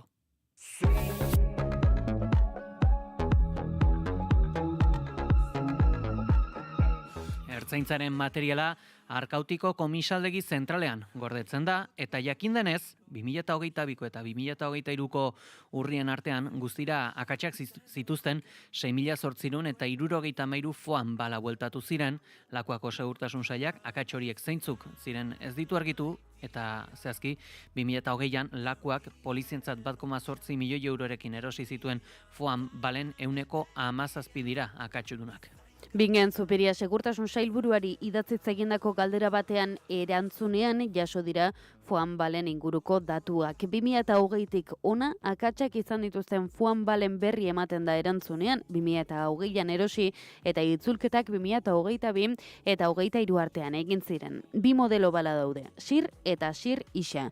Lehenengotik urtebetean 4.267 bueltatu ziren eta bigarren datik 2.600 datu kuriosoa da baina brigada mugikorrak ez zuen bakar batera itzuli. 2020tik gaur arte Juan balak erosteko 2 kontratu izan dira, guztira 1,8 milioi eurotakoak. Ia 40.000 erosi zituen Eurodis izeneko enpresa bati, iragarki gabe negoziatuz segurtasun bereziko motiboak justifikatuta. Sirbalek aurreko zatia horia dute, ibilbide laburrago egiten dute eta ertzain arduradunaren baimenarekin berehala jaurti dezakete ertzainek. Sir isa modeloa gogorragoa da, punta berdea du eta distantzia luzeagotara jaurtitzen da. Hauek erabiltzeko lurraldeko ertzaintza buruaren baimena behar da. Teknaliak egindako azterketa batek dioenez, azken bala hau Sir isa balak garezurra apurtu dezake 15 metro baino gutxiegotatik tirokatzen bada, bala hauek gerritik behera jaurti behar dituzten arren ertzainek, denok ezagutzen ditugu lepoan, buruan edota matraile surrean zuzenean jo eta eragin dituzten kalteak impunitate osoz. Eta giza eskubideen behatokiak ertzaintzaren kontrol eta gardentasuna batzordeko izendapen berriak kritikatu ditu. Segurtasun ereduari buruzko eztabaida lasaia irekitzeko aukera galdu dela uste dute. Behatokiak ohartarazi du batzordeko kidek beraiek lan egiteko mugak adirazi zituztela legebiltzarrean egindako agerraldi batean, aztertzen ari ziren arazo nuklearretako bat, segurtasun sailaren osaera eta izendapena zen, eta egiaztatu dute batzorde hori ezin dela kanpoko mekanismotzat hartu, eta honen bestez, polizia erakundearekiko independentetzat hartu. Jardunbide egokitzat jotzen dute Kataluniaren kasua, non gizarte erakundek torturaren prebentziorako mekanismoan parte hartzen duten.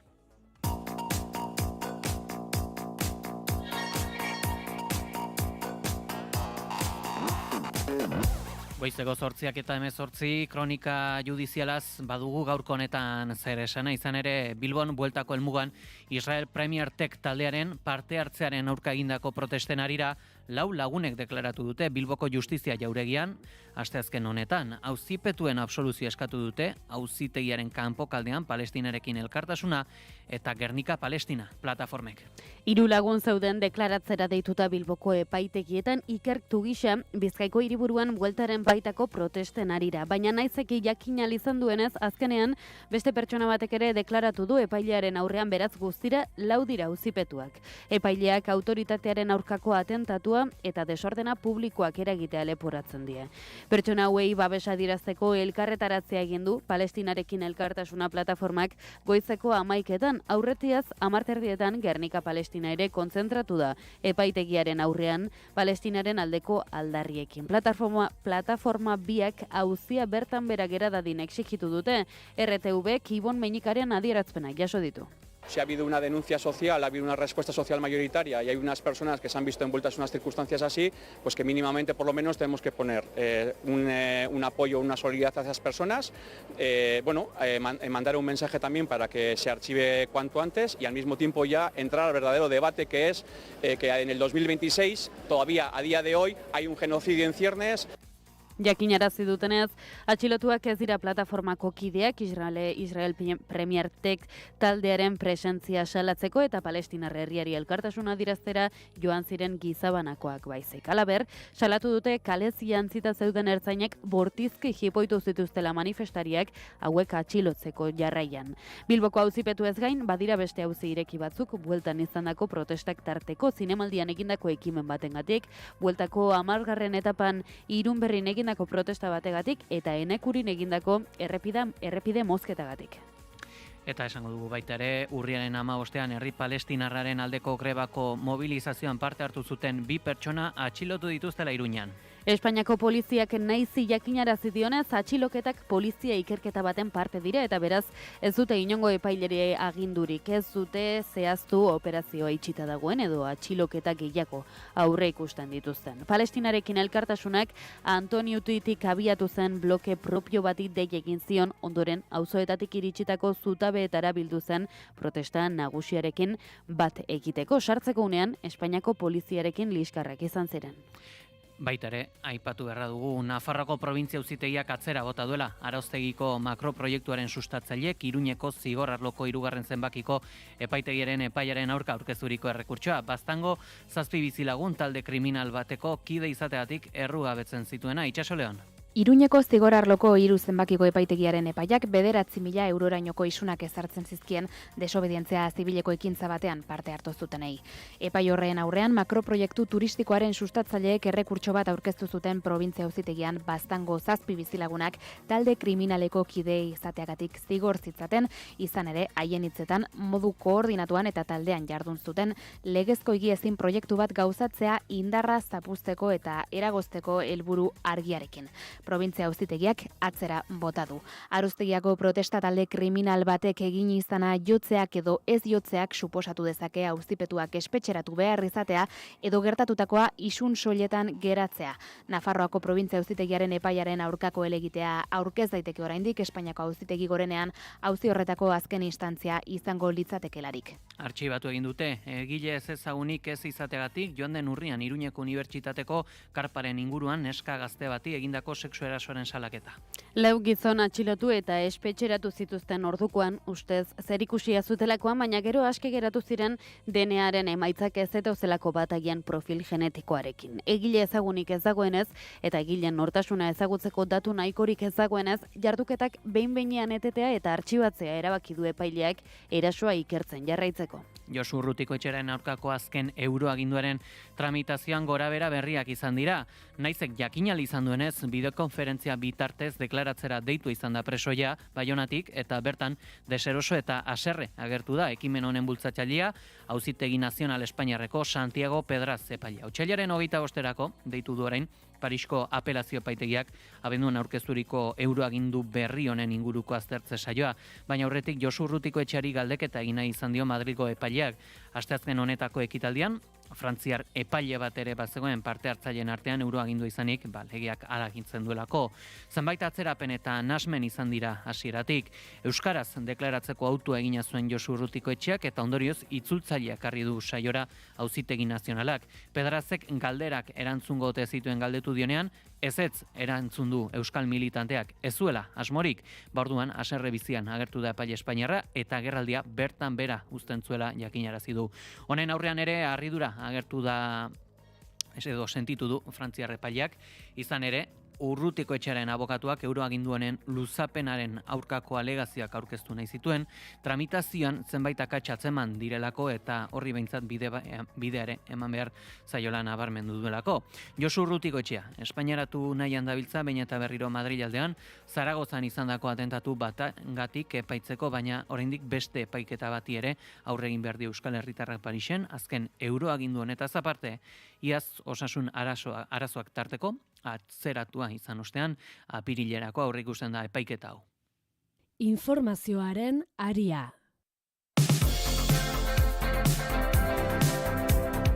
Kontu ekonomikoei dagokienez esango dugu, Lab sindikatuak esplotazio matxista eta arrazista salatu du adinekoentzako Bilboko hainbat etxe bizitza komunitariotan. Osakidetzako eritzain den enpresari bakar batek administratua. Langile hauek gainera bertako egoiliarren egoera kaskarraz ohartarazi dute. Dagoeneko 10 langile joan dira sindikatura kontraturik gabe edo benetako lanaldiarekin bat ez datozen kontratuekin enplegatuak izan direla azaltzeko, baita enplegatzaileari gizarte segurantza ordaintzera behartuta daudela esatera ere.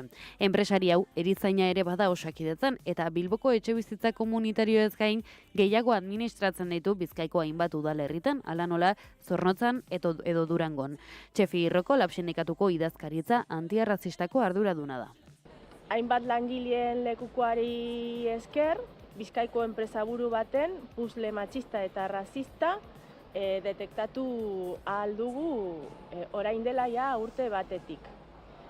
Langile migrante eta razializatuak batez ere egoera administratiba irregularian daude. Lab sindikatuak nabarmendu du era berean, etxebizitza komunitario horietako kudeatzaile honek negozioa nabarmen handitu duela azken urteetan eta etekin ekonomikoak biderkatu dituela. Azken 5 urtetan 8 zentro berria absorbitu edo erosi ditu. Bakarrik azken urtean bere ganantzia netak estimatzen dugu 2 milioi euro edo goragoa. Rokoka iazko abuztuan ezagutu zuten kasu bereziki larri bat kontatu du. Langile bat etxebizitza komunitarioetako batean egon zen lanean 5 urtez kontraturik gabe. Enplegu emaileari lan bainben bat lortu alizateko idatzizko kontratu bat egiteko eskatu zionean, hark ez zion jaramonik egin bere mezuei eta erantzun zionean gizarte segurantza bere gainartzeko eskatu zion. Langile honen eta beste batzuen egoera kislatzen du laben arabera matxismoaren eta arrazakerian oinarritutako eredu bat emakumez zaurgarriei bideratutako espreski. Maider Bixo, Bizkaiko egoitzetako labeko arduradunak ziurtatu duenez, sindikatuak hainbat salaketa judizial jarri ditu eta horien bidez hainbat langilerik gizarte segurantzan alta ematea lortu dute. Nahikoa da administrazioek beste aldera begiratzearekin. Bizkaiko Foru Aldundia da zentro horiei lizentziak ematen dizkiena eta azken finean bertako langileen baldintzen eta erabiltzaileek jasoten duten arreta faltaren arduraduna. Erantzunkizuna bere gain har dezala eskatzen dugu. Estatuko mediku eta fakultatibo baten aldeko profesionalen elkarteak mediku grebaren lehenbiziko eguna burutu du asteazken honetan eta bigarrena gaurko. Espainiar estatu osoan 4 Euskal herrialdeak barne, osasun ministerioa negoziatzen ari den estatutu markoaren aurka protesta egiteko eta kolektibo honentzako erregulazio espezifikoa eskatzeko.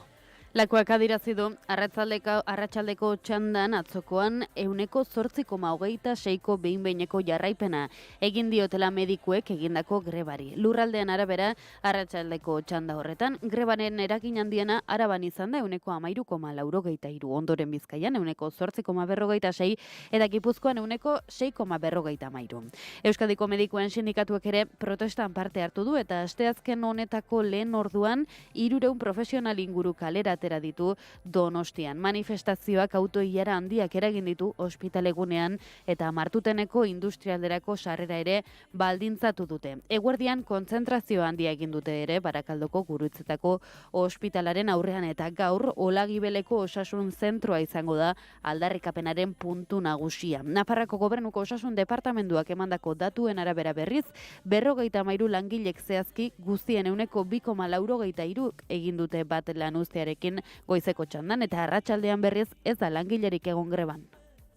Eta Nafarroako osasun publikoaren eta lan osasunaren institutuak gida bat ondu du basogintza sektorean istripuak prebenitzeko, hori baita ez behar gehien izaten dituen sektoreetako bat.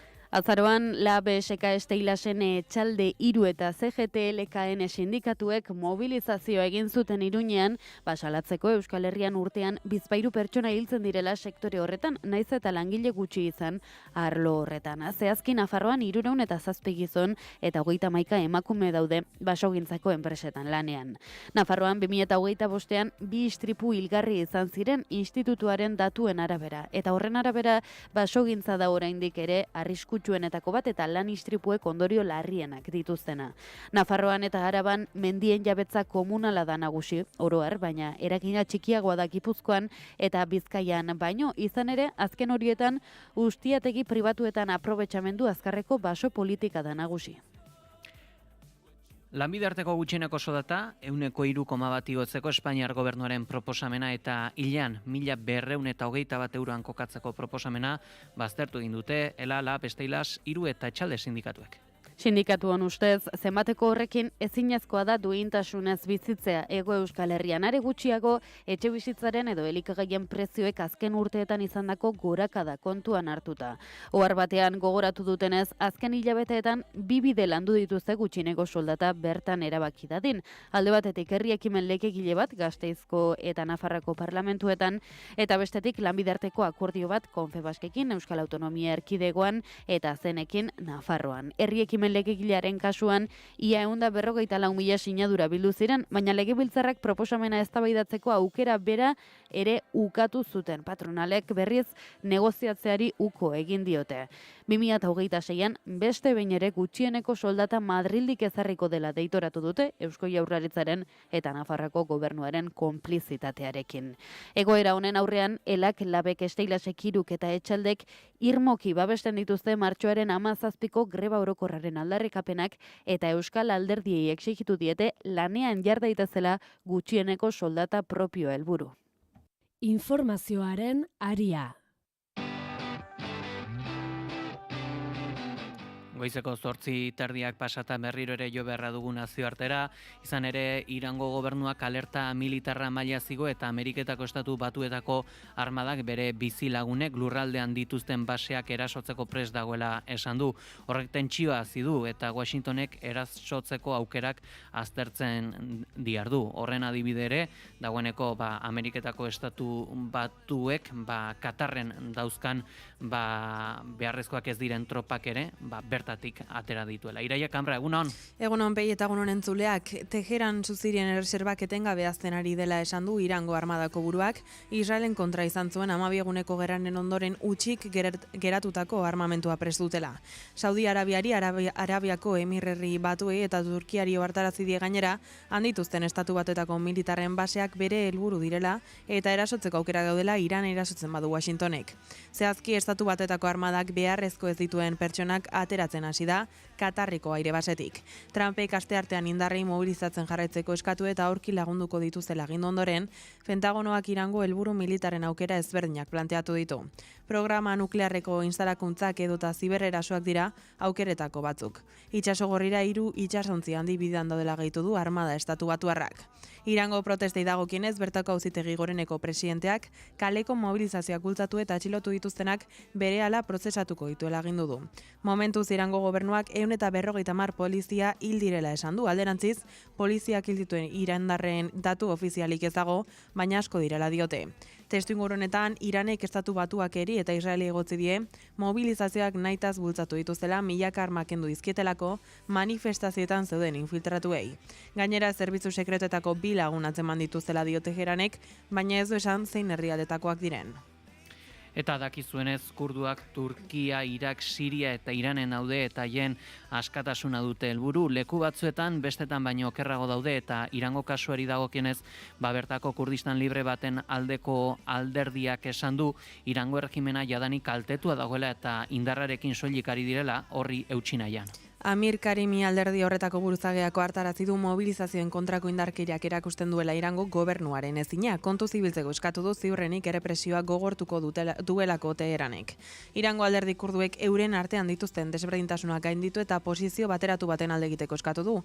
Karimiren ustez Irango estatus zentralistaren porrotak ekar kurduentzat askatasunerako aukera ekar lezake. Sirian egin moduan autoa antolakuntza eta demokratizazioa direla irtenbide honenak uste du herri kurduarentzat.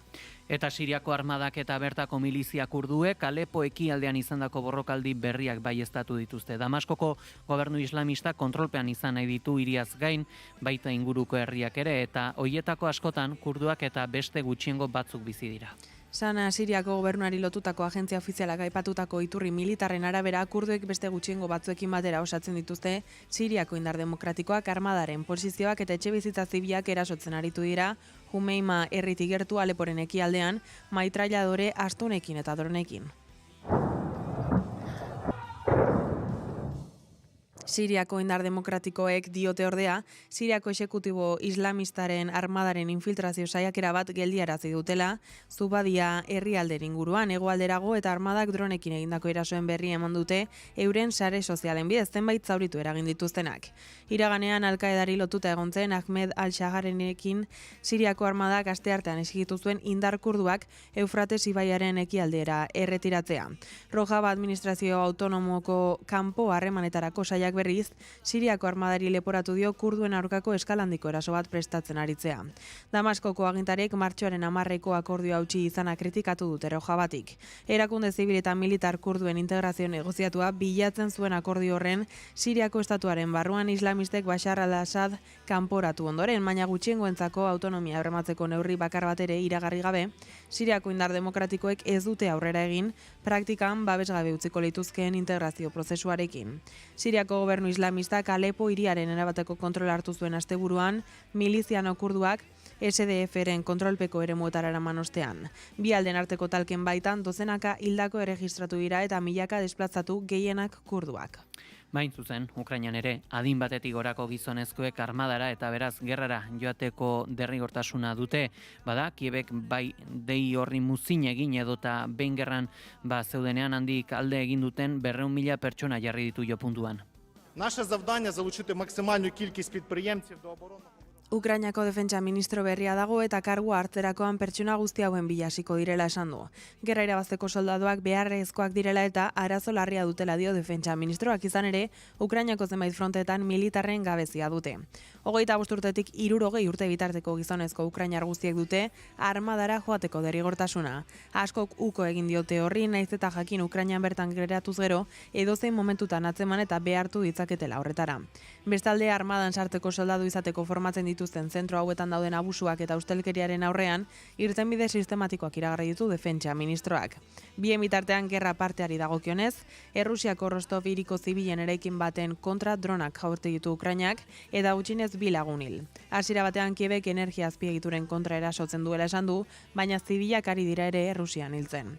Errusia kontrara 200.000 lagun utzi ditu negu gorrian, berogailu eta argindar gabe zenbait erasoren ondoren. Guzti hauekin geldituko era. Eskerrik asko, Ireia. Eskerrik asko, gero arte.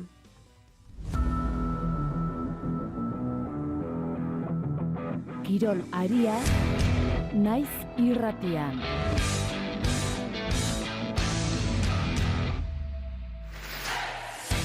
Eta aldu zaigu guri ere kirol kontuak aipatzeko unea, horretarako gurekin da Oñat Zaizpuru.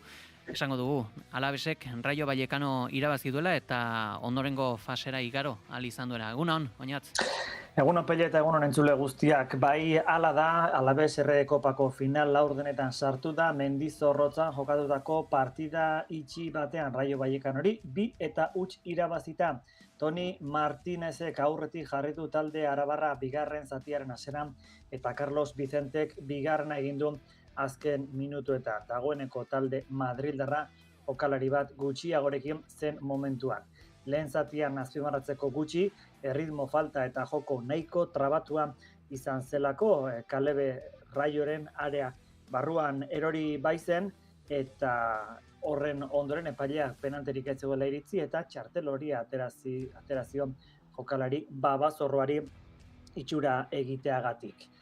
Atsedenaldiaren ondoren berriz, kasu honetan Alabesen saria etorri zen eta bertan lehen zatiko jokaldi batean Toni Martinezek aurretik jarri du talde Babazorroa. Partida kanporak eta hobeto jarri zaio, Isi Palazone txartel gorri ikusi baitu, ia zelairatu berri den momentua. 88. minutuan berriz, Madrilgo taldean erasoan zegoela Carlos Vicentek Alabesen aukeretako bat baliatu du norgehiagoka eta kanporaketa erabakita usteko. Arabarren entrenatzailera gustora izan da Eduardo Cudet. Podemos tener dificultades, pero que las tenemos que atravesar. Estamos convencidos de lo que estamos haciendo y, como decía, entiendo la estadística, los datos, pero te vuelvo a repetir. Hicimos la mejor primera vuelta en los últimos 5 años. Estamos en cuarto, que hace 8 años que el club no estaba, 8 o 9 años, ¿no? Entonces vamos a tratar de hacer una gran segunda vuelta, como nos pasó el torneo pasado. Creo que el equipo, si comparamos un poco, lo veo en una dinámica mejor. Hor beraz, bestalde eta saskibale kontuetara joanaz, Villeneuve de Azke Emelek Lointegernik Bizkaia gainditu du Malosten 62 eta 85, etxeko taldea porrotuko gorra jasandu eta frantziarrek 23 puntuko errenta hartu dute emakumezkoen kopako final 8. joaneko partidan. Frantziako taldea jaun eta jabe izan da hasieratik, laurden guztietan aldeak ezarriz eta partidaren erritmoa kontrolatuz. Bestelako kontua berriz, Eskubaloian Betionakek Valladolideko neskei 26 eta 19 irabazi baiti Atarrabian, 9. garaipena lortu dute eta hala Eskubaloi ligako goiko postuetan jarraitzen dute. Atarrabiarrek berriz ere larun batean historia egiten jarraitzeko aukera izango dute Europako kopako partida dutelako Burs Bujuskeskiren kontrako partida izango bai dute. Agustia hauekin gadituko era, eskerrik asko Oñat. Bai, hor arte.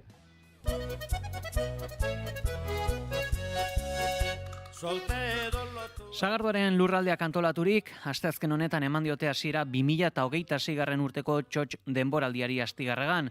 Sagardo berriaren 33. edizioan Euskal Pilota selekzio izan da gonbidatu berezia, Petritegi Sagardotegian egin dute, txalaparta eta musikariekin topa. Lander Martinez. Txalapartaz, musikaz eta dantzaz lagunduta egin dute Sagardo berriaren egunaren 33. edizioa Astigarragan. Usta berriari ongi etorria eman eta Sagardo berriaz gozatzeko.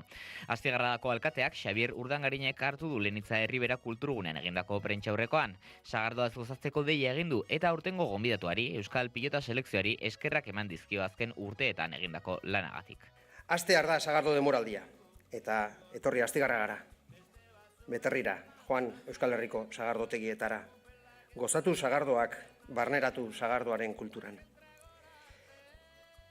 Gonbidatuari buruz hitz egin nahi dut. Gonbidatuei buruz, bi hitz. Pilotako Euskal selekzioari buruz.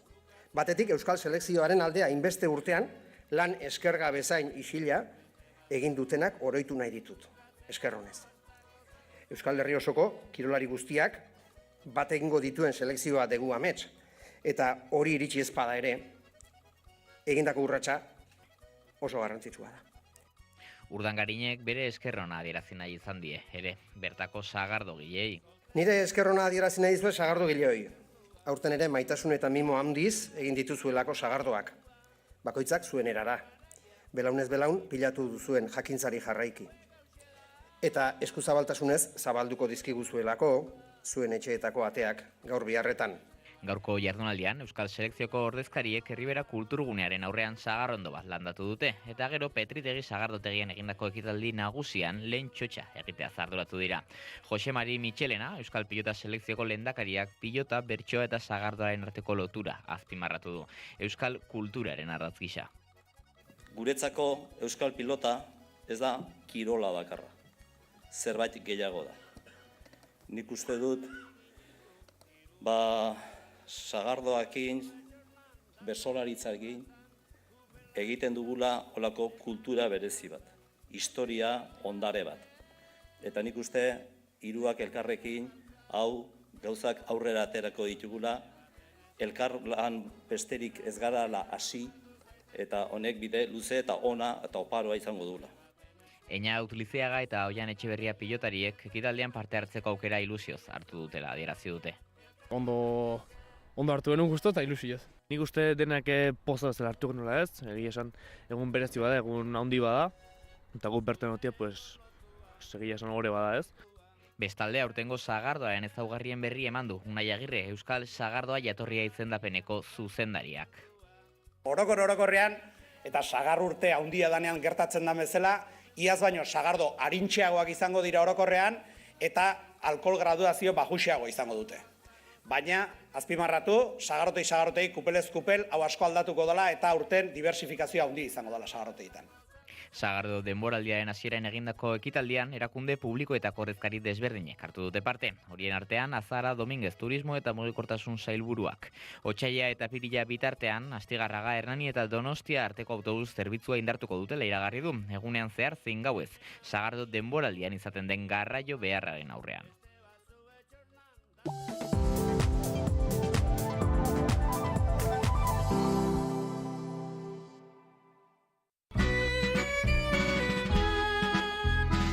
Pierpol Berzaitzek bere terretx ekarriko du Arriaga Antzokira. Andozeko haranean gertatutako krimen baten historian murgiltzen gaituen euskarazko ikuskizun ederra.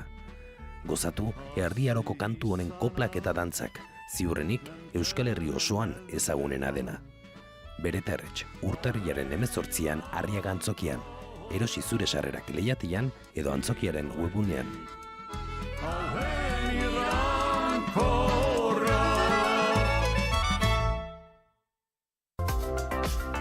Kultura eta hizkuntza politika sailak, hizkuntza politikarako sailburu ordetzak diruz lagundua.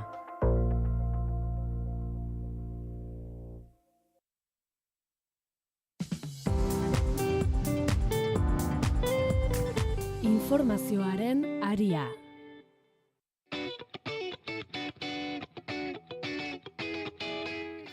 Goizeko 9:00 gutxi heldu zaigu analisi mailaren tenorea naiz irratian eta goiz honetan naiz eta garako kazetarien bisita izango dugu gure uinetan, hementzen daude, Martxelo Diaz, egunon? Egunon, Martxelo? Bitartean agurtuko dut Iraia Oiartzabal, egunon? Egunon. Eta gurekin da baita ere Araia Sierra, egunon? Egunon, bai. Bueno, urte berria, zer moduz hasi duzue? Ongi, espero moduan, mintzat. Sorpresa ondirik gabe, ikusiko dugu. Gutxinaka, eta alaiazuk?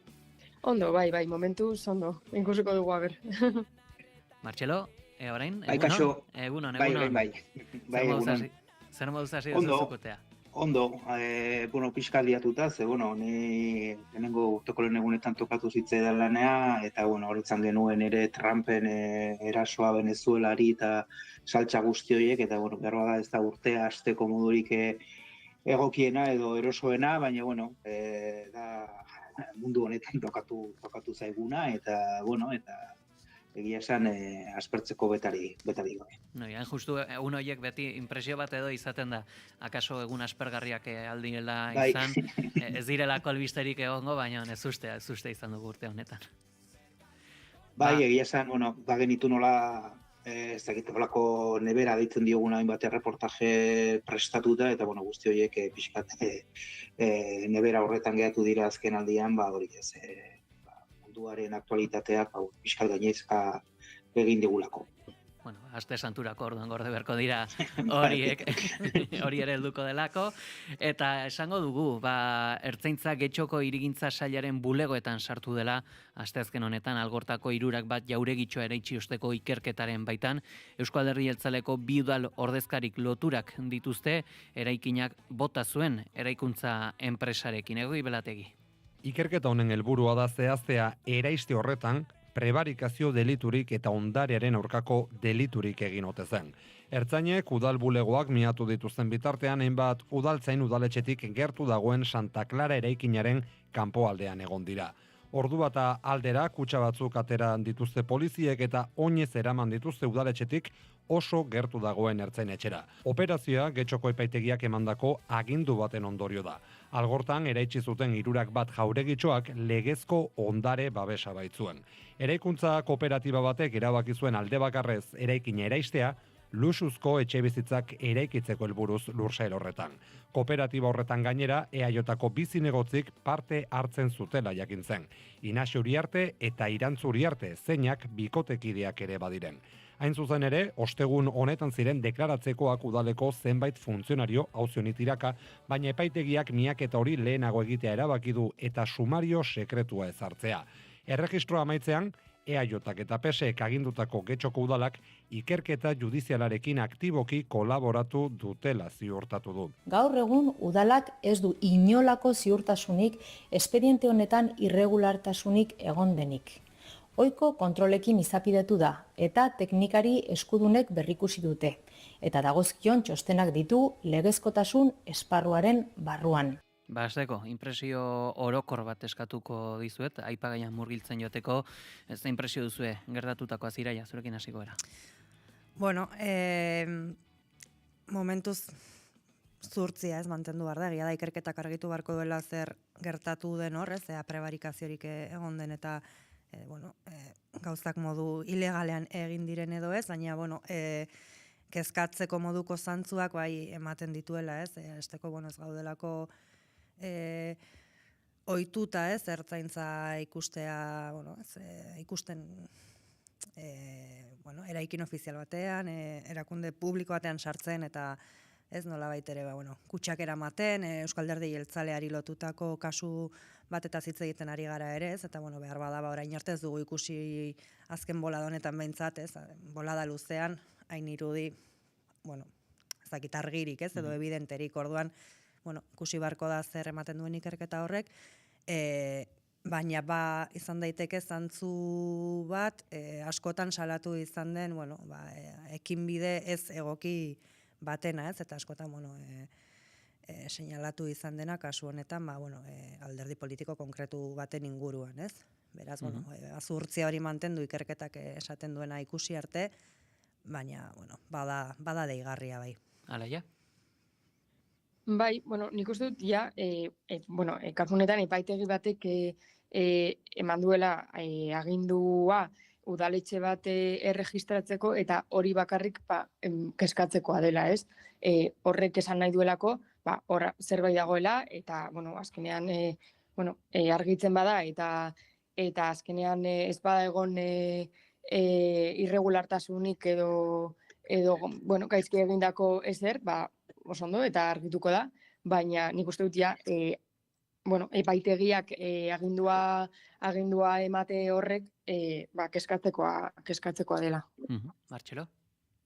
Bai, bueno, pixkat hemen ere ikusten dugu, ustelkeria, bueno, bat eta hainbat esparrutan edatzen dala, ikusi berko da ikerketak zenolako ondorioak ematen dituen, baina, bueno, argitara atera denez, bueno, badirudi hor Getxoko bi zinegotzi, EAJ-ko bi zinegotzi, bi zinegotzik, bueno, jarduera segokian erori direla, eta zentzu horretan, ni uste, bueno, salagarria dela eta kezkagarria dela. Askotan ere, bueno, alderdiek nabarmentzen dute, bere barnean ez dagoela ustelkeriarik, eta, bueno, pixka diskurtso politikoan behin eta berriz errepikatzen da, baina ikusten dugu, kasunetan, EAJ-arentzat, Getxo bezalako udal batean, Bizkaian nagusinetakoa dana, bueno, edako, behintzat momentuz, ez dakit, susmoa o santzuak dauden, baina pixka taratago ere, ze, bueno, alaiak esan duen bezala, epaile batek horrelako operazio bat agindu badin badu, hor gauza zikina asko egon daitezkelako horregatik izango da.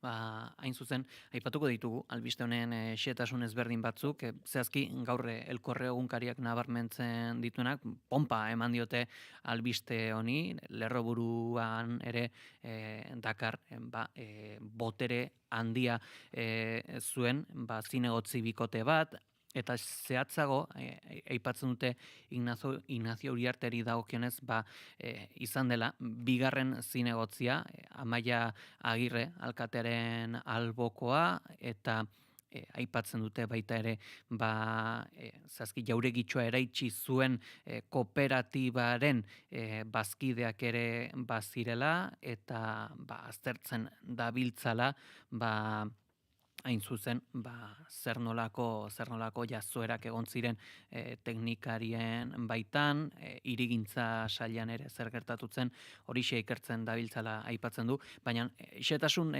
esanguratsu bat ere bada arlo politikoan, ze hemen irakurri dezakeguna da, jakintzenean, eraitsi egintzela jauregia eta kooperatiba honen parte zirela Ignacio Uriarte eta Irantzu Uriarte horien berri izan zenean, Amaia Agirrek esan zuen, herriko batzokietatik esan zuen, bi hauek alboratu behar zirela modu ordenatu eta adostuan, eta esan zuen ere, alakorik ez balego, berak dimisioa aurkeztuko zuela. Azkenan, ezen alakorik gertatu, bi zinegotzi hauek ere beraien posizioan jarraitzen dute, ez da dimisiorik egon, soilikan Ignacio Uriartek, baja denboraldi bat izan zuen.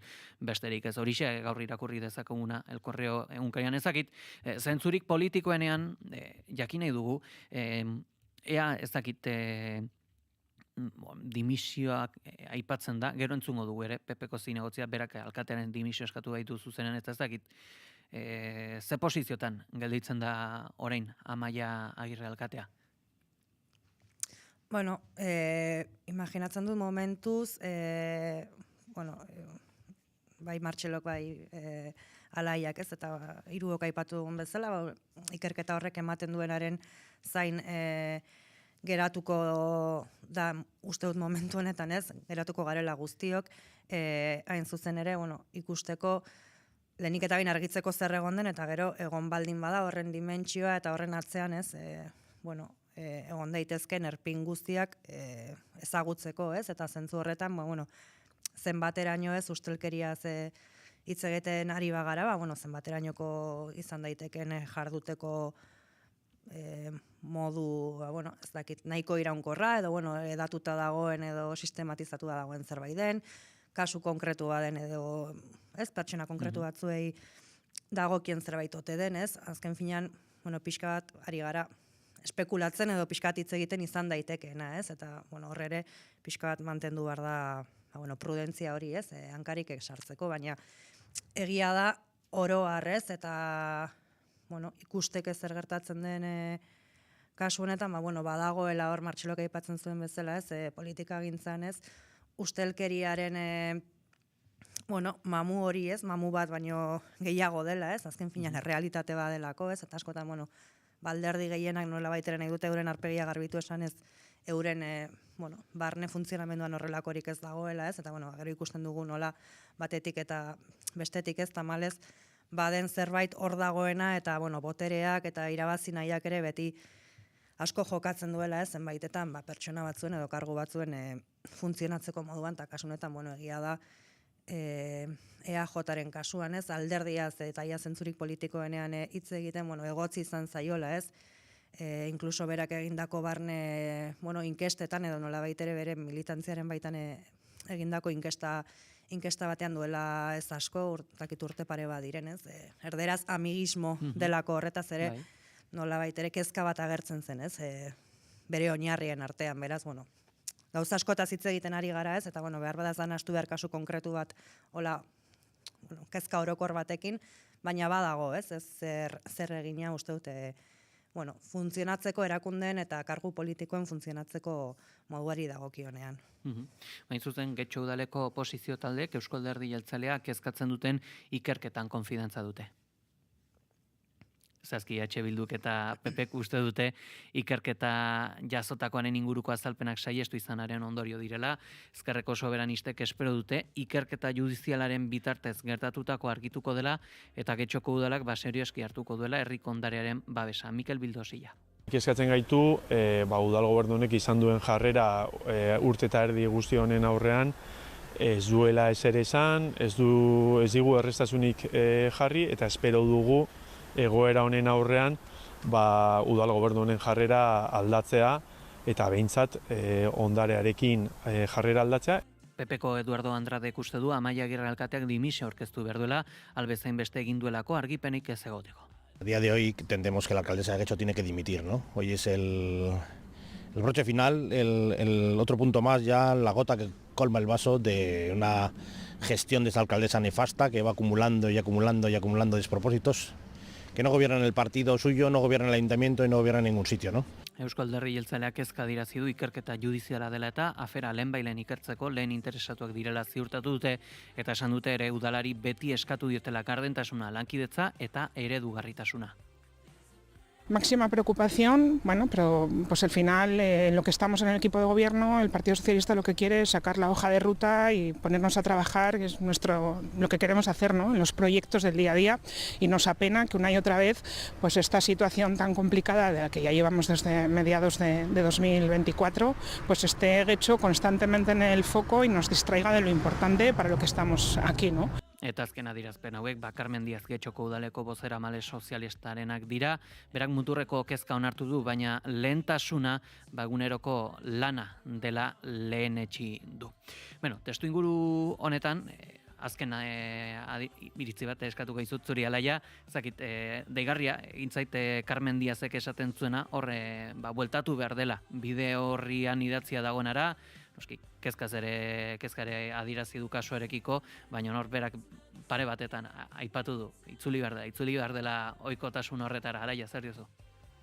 Bai, nik hori entzuten ulertzen dudana da, kontu hau alde batera utzi behar dela nolabait ez, eta beste gauza batzuetaz, beste gauza batzuetan atentzioa jarri. Baina, nik uste dute honetan, hau kezkatzeko modukoa dela, lehen esan dugun moduan, eta beste kontu batzuk izango dira Getxon, baina nik uste dute udaletxean erregistro bat egon dela, kezkagarria dela, eta hori aipatu dugu, itxaron beharko dugu zer gertatuko ote den eta zer argituko ote den jakiteko, eta epaitegiak zer erabakiten duen eta horren arabera iritzi sendoago bat sortzeko edo, baina nik uste behintzat momentuz kezkatzekoa den gai bat dela eta are gehiago udal gobernutik eta udaletxetik. Goizeko 9 dira eta azken ordukoei dagokionez, esan beharra dugu, Imanol Pradales EAeko lehendakariak eta Maria Ubarretxena, gobernantza, administrazio digital eta autogobernu sailburuak, ostegun honetan erabakiko dute ostiral honetan biltzekoa den transferentzien batzorde mistora joango diren ala ez. Lehendakariak eta sailburuak bilera egingo dute transferentziak behar bezalako bermekin gauzatzeko baldintzak betetzen diren aztertzeko. Horixe, irakurri dezakegu une honetan EITB-n, horixe baieztatu diote, harremanak etengabeak izan omen direla, eta helburua eskualdaketak ostiral honetan sinatzea dela eta horretarako ere erlojuaren aurka lanean ari direla, baina behintzat deigarria hori erabaki behar dutela, ea bilerara joango diren. Hala ez, bestalde aipatuko dugu baita ere, Grok inteligentzia artifiziala mundu osoko gobernuek hau bera estutzen hasi baitira, Elon Musken inteligentzia artifiziala estutzen ari dira, honek sort ditzaken deepfake sexualengatik. Salva Badira, egunon.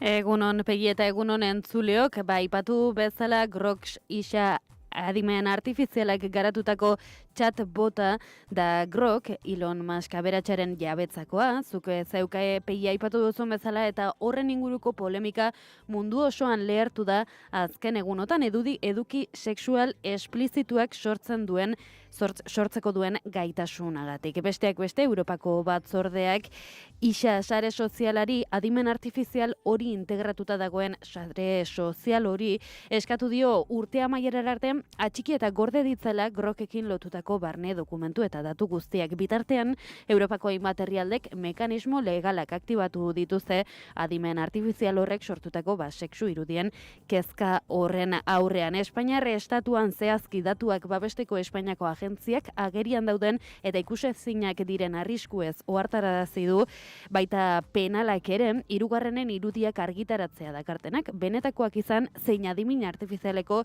sistemekin sortuak izan eta gurean zehazki abisu horia dugu ezarrita edo izango dugu ezarrita Eusko Jaurlaritzako segurtasun sailak esan bezala abisu horia ezarri du 100 kilometro ordutik gorako haize boladak daudelako Bizkaiko haizegunetan mendebaldeko mendigunetatik bereziki.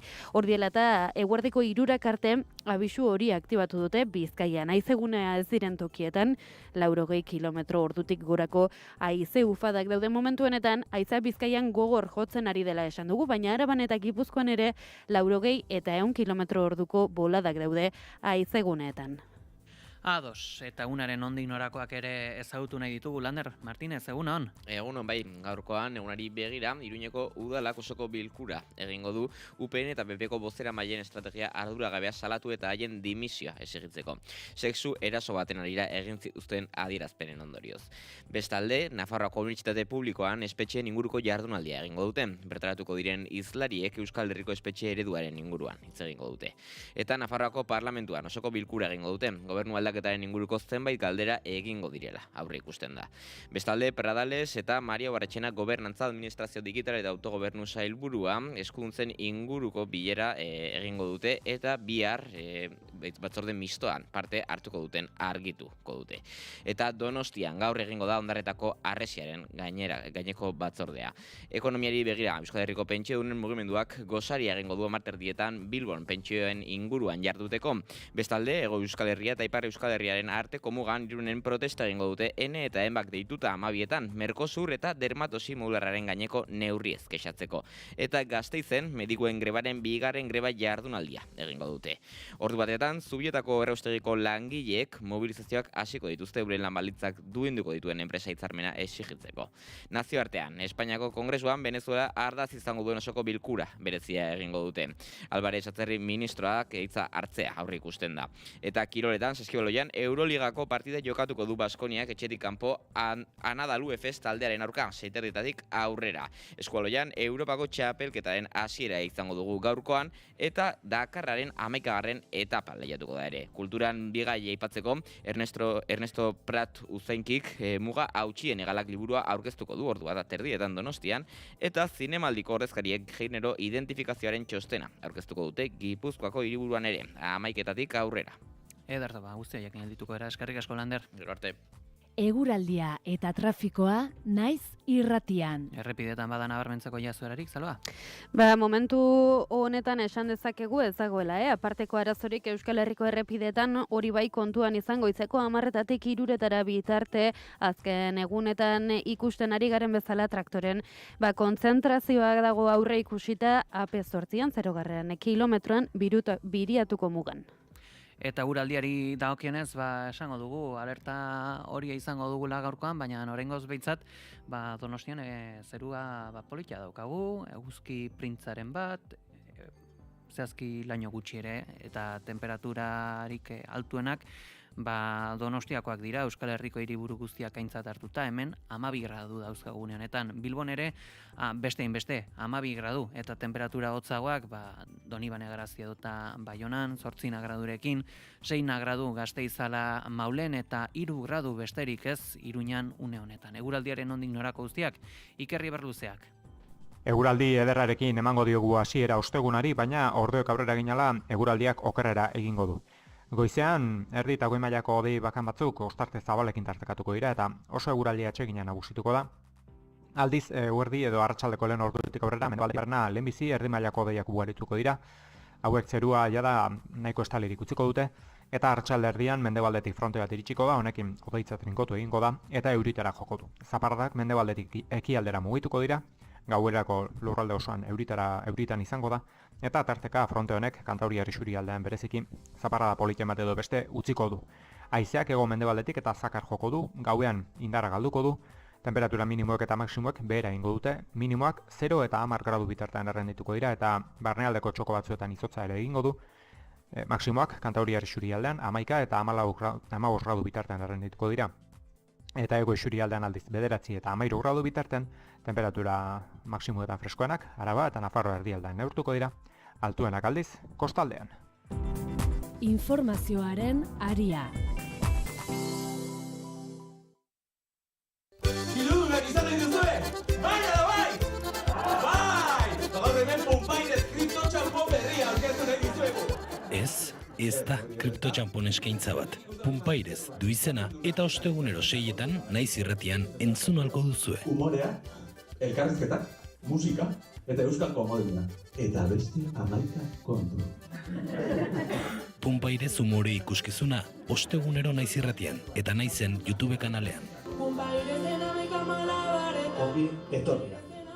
Pepikuts, Pepito, welcome Punpaires ikuskizunera.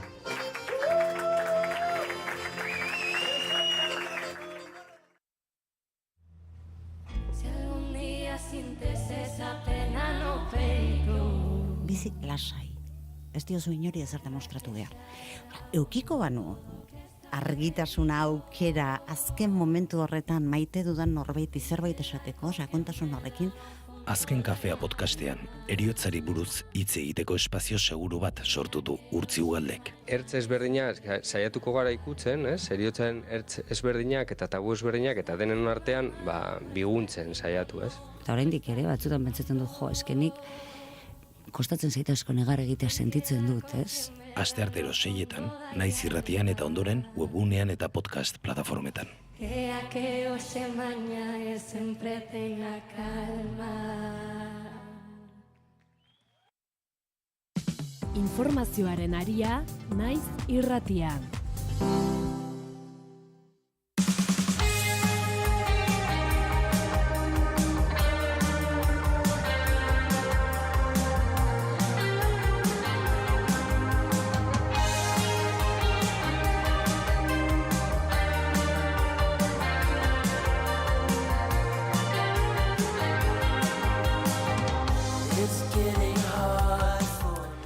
Goizeko 9:00 eta 10:00 hemen jarraitzen dugu naiz irratiko informazioaren arian, analisi mailaren tenorean, gaurkoan, naiz eta garako kazetariekin, Martxelo Diaz, Iraia Oiartzabal eta Alaia Sierrarekin, eta lehen hitz egiten genbiltzan, edo behintzat hitz egin bainon 9:00etan nabarmendu dugu, Imanol Pradalesek eta Maria Ubarretxenak, lehendakariak eta sailburuak, goizonetan erabakiko dutela, transferentzien bilerara joateko baldintzak betetzen ote diren, Bueno, aste honetan Mario Barretxenak seriotasuna eskatzen zuen, bilera berez abenduaren 29an egin behar zen, okerrez banago, gerora atzeratu egin zen ostiral honetara, ezakit, seriotasun aldarrikapen horretan orain, ezakit, jarri behar baldin badugu espekulatzen ere, ea Eusko Jaurlaritzako ordezkariak Madrilera joango diren, ala ez, jakinik, talde teknikoak ere okerrez banago egun hauetan handikan izan direla, hori behintzat irakurri ahal izan dugulako prentxan. Zakit, egoera kafkiano edo bestelako hitz batean opera bufa bat ez dakit ote den hau, eta jakin edu, ea nola ikusten duzuen testingura, Martxelo, zurekin hasiko bera? Bueno, ni pixkat egoera honek gogoratzen dit Nafarroan trafiko eskumenak berreskuratzeko negoziazioak, ez? Behin eta berriz, bai Jose Maria Aznarrekin, bai Zapaterorekin eta beste Espainiako lehen ministroekin, behin eta berriz akordioa heltze hartzegola esaten zen, eta azkenean etzan iristen, eta duela urte gutxira arte trafiko eskumenak Madrilen esku zeuden. Eta honekin antzeko zer gertatzen dela uste, eta azken finean, Lakuako gobernuarentzat eta EAJarentzat bere biziko garrantzia dauka Gernikako estatutua betetzen dela aldarrikatzea, eta hori beretzat arrakasta politiko bat izango litzatekelako, baina Madrildikan behar bada ez da hain larri ikusten, hain garrantzitsu ikusten, eta azkenean joku honetan Madrilek karta nagusia bere eskuetan du, ez? Eta bazirudien dena egina zegola, urte amaierarako sinatuko zala edo egingo zala akordioa, eta gaude urtarrilaren 15ean, eta oraindik ez dakigu bilera hori egingo dena. Ez beraz, ni uste azkenean honek ere erakusten dula autogobernuaren mugak non dauden, azkenean gure bizitzaren esparru ugaritan Madrilek du azken hitza, eta eskumen hauen transferentziaren arloan ere ikusten da Madrilek behintzat denbora markatzen duela, eta bere interesen arabera egiteala garatzen negoziazioa, ez eta honek pixka bat uste AJaren jarrera edo posizioa usten dula nahiko modu egoera ahul batean, ez eta azken finean esan bezala Madrilek zentzunetan negoziazioaren ritmo markatzen du, eta zoritxarrez eskumen horiek eskuratzeko prozesua behin eta berriz ateratzen ari da. Alaia? Bai, hemen gertatzen dena da hori, ez? Madrilen eta Lakuako gobernuaren artean, bakoitzak daukan ikuspegien arteko talka moduko bat dagoela, ez? Eta azkenean, Martxelok aipatu duena, ez? Talka horretan eta desberdintasun horretan gakoa da, nire ustez, nork erabakitzen duen eta nork benetan markatzen duen erabakiak hartzeko eta kasunetan transferentziak erabakitzeko edo horretan behintzat aurrera pausoak emateko erritmo hori, ez? Nork erabakitzen duen noiz bildu eta noiz hitz egin behintzat gai horretaz, eta hor badago, hor desberdintasun hori nabaria da eta horretan dago gakoa, ez? Ez hainbeste seriotasunez hartzen ote duten ala ez, baina desberdintasun horretan eta batek ematen dion garrantzian eta besteak ematen dion garrantziaren arteko desberdintasun horretan, bai. Iraia? Bai, bat nator, ez, Alaiak eta Martxelok diotenarekin, ez, bilera horren bueltan sortutako, ez, momentu honetako pixkate misterio hori, ez, edo zer gertatuko den, zer egingo duten, ez, nik ikusten dut hor antzezpen puntu bat edo, ez, akaso nola nahi zaion erakutsi edo adierazi edo saldu pixka bat batez ere ona begira, ez, Euskal Autonomia Erkidegoari begira pixka bat honen bueltan gertatzen ari dena, ez, bai Martxelok bai Alaiak esan duten bezala argi dago, gai honetan aspalditik, ez, Madrilek markatzen duela erritmoa, ez, gauzak nola egiten diren eta transferentzia horiek noiz eta nola ematen diren, Madrilek markatzen du, ez, eta argi dago indarrak horrez daudela parekatuta, ez, eta kontutan izan da estatutuaren betetzea hitz egiten ari garela, ez? Eta hamarkadak pendiente daramatzan gai batetaz hitz egiten ari garela, egia da Martxelok zioen bezala, Lakuako gobernuarentzat arrakasta bat izango litzatekeela, ez? Eta seguraski tentazioa ere hor egongo da herritarrei edo gizarteari ala saltzeko, ez? Baina aldi berean ez dugu ahaztu behar arrakasta hori urtetako nolabait ere porrot baten ondorengo arrakasta dela, ez? Urtetan bete ez den zerbaitetaz hitz egiten ari garelako, ez? Eta nolabait ere gure gizartea eraldatu da, ez? Autogobernuaren inguruko alde batetik mugak eta ahuleziak erakusten ditu, eta gizarteak aldi berean egin du, ez? Autogobernuan irabazteko horren erakustaldi bat ere egiten du, ez? Orduan, nik uste hor badagoela pixka bat kanpora begira komunikatiboki ere nola nahi duten momentu honetan gertatzen ari dena erakutsi edo justifikatu. Bagoitzeko 9:04 dira, dagoeneko aurrera egiteko unea heldu zaigu, eta esango dugu, zehazki goiz honetan, ENBA, ENE eta UAGNA sindikatuen mobilizazio antolatu dutela Biriatuko bidesarian dermatosi nodular kutsakorraren aurrean sentitzen duten babesgabetasunagatik, zein Europar Batasuna Mercosur akordioagatik. Ohar batean, sindikatuek exigitu dute estatu frantsesaren mugakide diren lurraldeetan eta hala eskatzen duten autonomia erkidegoetan abereak txertatzea. Era berean azpimarratu dute txertatutako eta txertatu gabeko eremuetako animaliak elkarrekin bizi diren herri mendien gaiari heltzeko beharra. Mugetan egiten diren kontrol zorrotzagoak izan behar direla adierazi dute sindikatuek, halaber, estatu frantsesetik datozen aberen sarrerak aldi baterako debekatzea eskatu dute euren abeltzaintzarako osasun arrazoiengatik. Bestalde, sakrifizio individualak eragindako ustialekuetarako zuzeneko laguntzen sistema baten beharra ere aldarrikatu dute. Europako batzordeari ere exigitu diote arauzko neurri egokiak arditzala positibo bat emanez gero ustiategiko ustuketa sanitarioa ez aplikatzeko gaixotasunean positibo ematen duten animaliak bakarrik hilaz. Ildo horretan, sindikatuek eskatu diote Mercosurren merkataritza akordioa ez sinatzeko sektorearentzat oso kaltegarria izango dela uste baituta. Akordioaren sinadura aldu den astelenerako aurreikusi dago Ursula von der Leyen Paraguain izango da, eta akordio hau ez dute Europar Batasuneko herrialdetako parlamentuek berretsi behar, eskumen komunitarioaren baitako hitzarmena delako. Eta akordioa zertan oinarritzen den ezagutuko dugu ondorengo minutuetan, agroelikadura estrategietan aditua den Francesc Reguant ekonomilariak akordioaren gakoak azpimarratu ditu via enpresa egunkari digitalean idatzitako analisi batean esan du, hobe dela bertan egotea honi uko egitea baino, laborarien protestei dagokionez bizi duten urtelatzaren ondorio direla azaldu du, eta produktua merkaturatzeko kooperatibetan biltzeko gomendioa egin die. Testu honetan sakonduko dugu ondorengo minutuetan, gurekin dugu Francesc Reguant ekonomilaria. Egunon. Bon dia. Lehen sektorea protesta ziklo betean dagoela ikus dezakegu, baina Europar Batasuna Mercosur akordioa arago doa, industria bezalako sektoretan ere eragina dauka, eta jakine dugu nola funtzionatuko duen Europar Batasun barnean gaur egun egiten diren importazio eta esportazioak bezala funtzionatuko dute harreman komertzial hauek?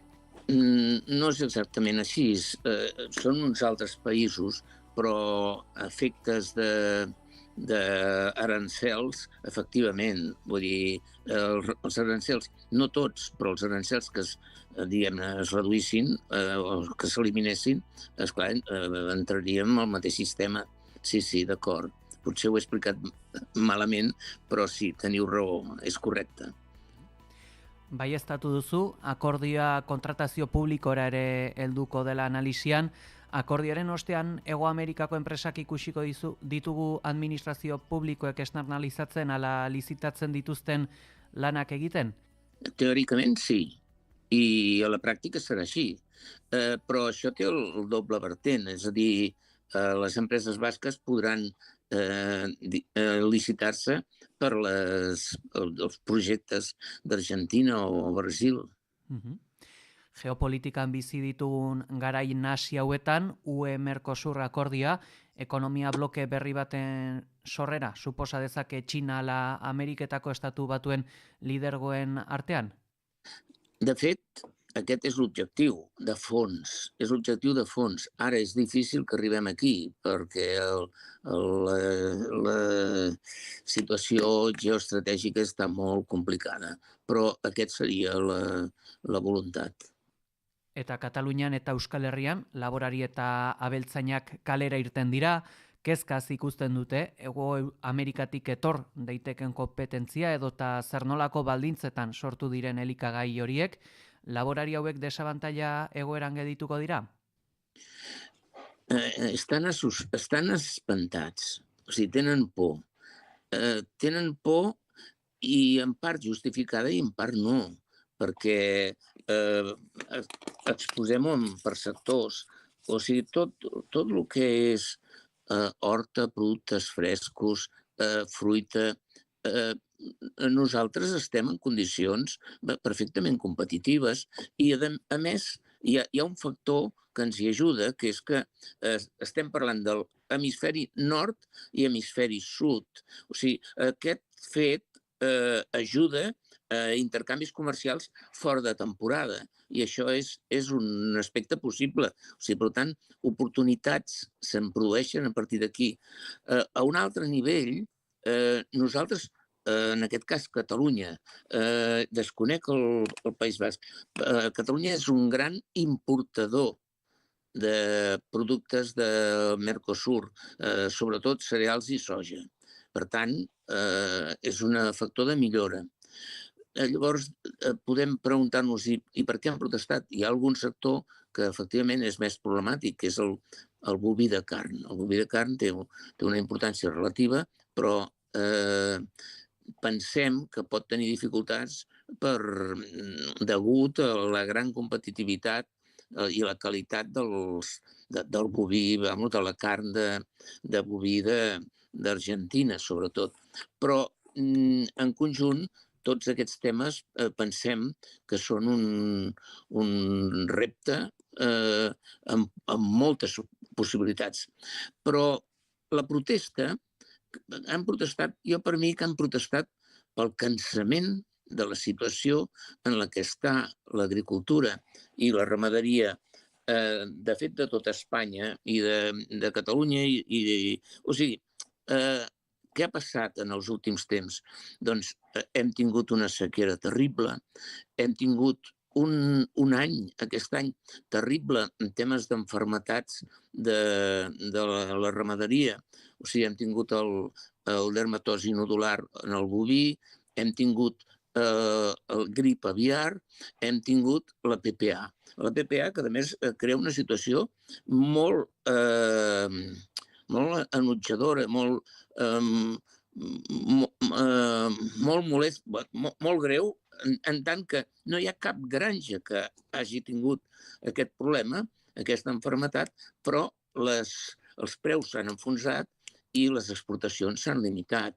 O sigui, per tot això, a més, hi ha tota la pressió, una pressió lògica en part, però vull dir, la pressió de les noves exigències mediambientals. Tot això són costos que posa el sector diguem-ne, amb més vulnerabilitat respecte a altres competidors.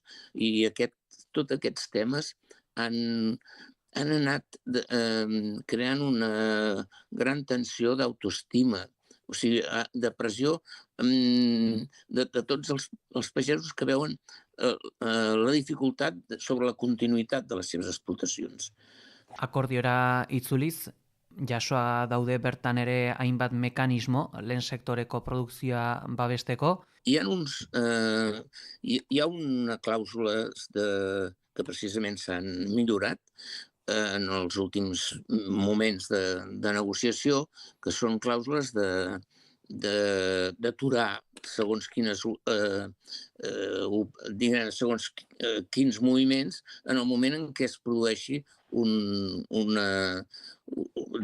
increment determinat, un increment important de les importacions fora del que estigui previst.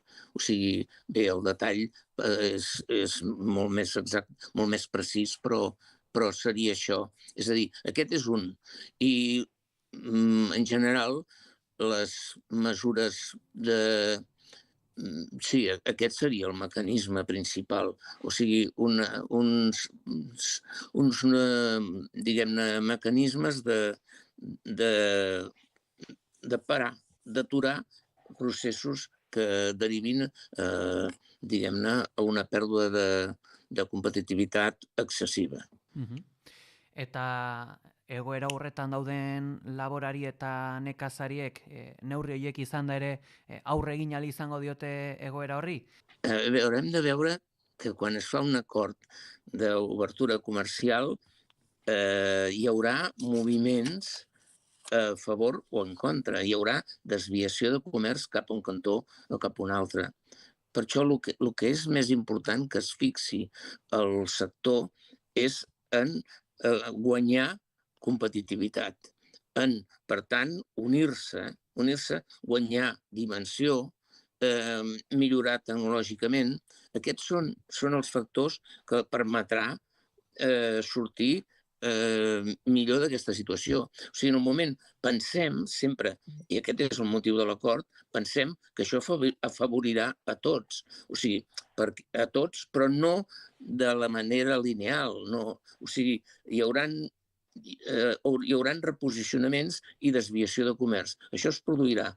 Per tant, haurem d'anar molt al tanto i saber adaptar-nos a les situacions que es vagin creant.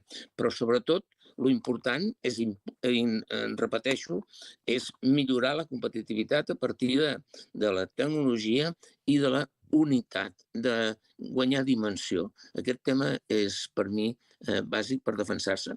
També, abans hem dit que hi ha mecanismes del propi acord per evitar desviacions excessives, però també hi ha la capacitat dels estats per ajudar aquests processos de la pròpia Unió Europea. O sigui, concretament, una de les coses que s'ha de tenir en compte, i en el País Basc i a Catalunya aquest tema és molt important, que és l'aportació de recursos diguem-ne, a la defensa del territori, a la defensa del territori, del paisatge, dels prats, dels boscos, perquè precisament el sector, un dels sectors afectats, que és el boví, i tots els extensius, la ramaderia extensiva, doncs podrà nodrir-se de fons destinats a aquesta finalitat. Però aquests fons provenen directament de la Unió Europea, o dels propis estats. Jakine dugu baita ere, akordi honek norri eragingo dion gehiago, ekologikoan eta sormarkapean lan egiten duen abeltzain bati, ala eta baita nekazari bati, ala agroindustriaren sektoreari? No tinc ara una resposta exacta per això. Jo diria, precisament, el sector ecològic, jo entenc... O sigui, l'acord preveu el reforçar la identificació de les diguem-ne, etiquetes de qualitat. O sigui, per tant, totes aquestes etiquetes de qualitat seran revaloritzades per l'acord. Això és el que s'ha escrit i es vol fer.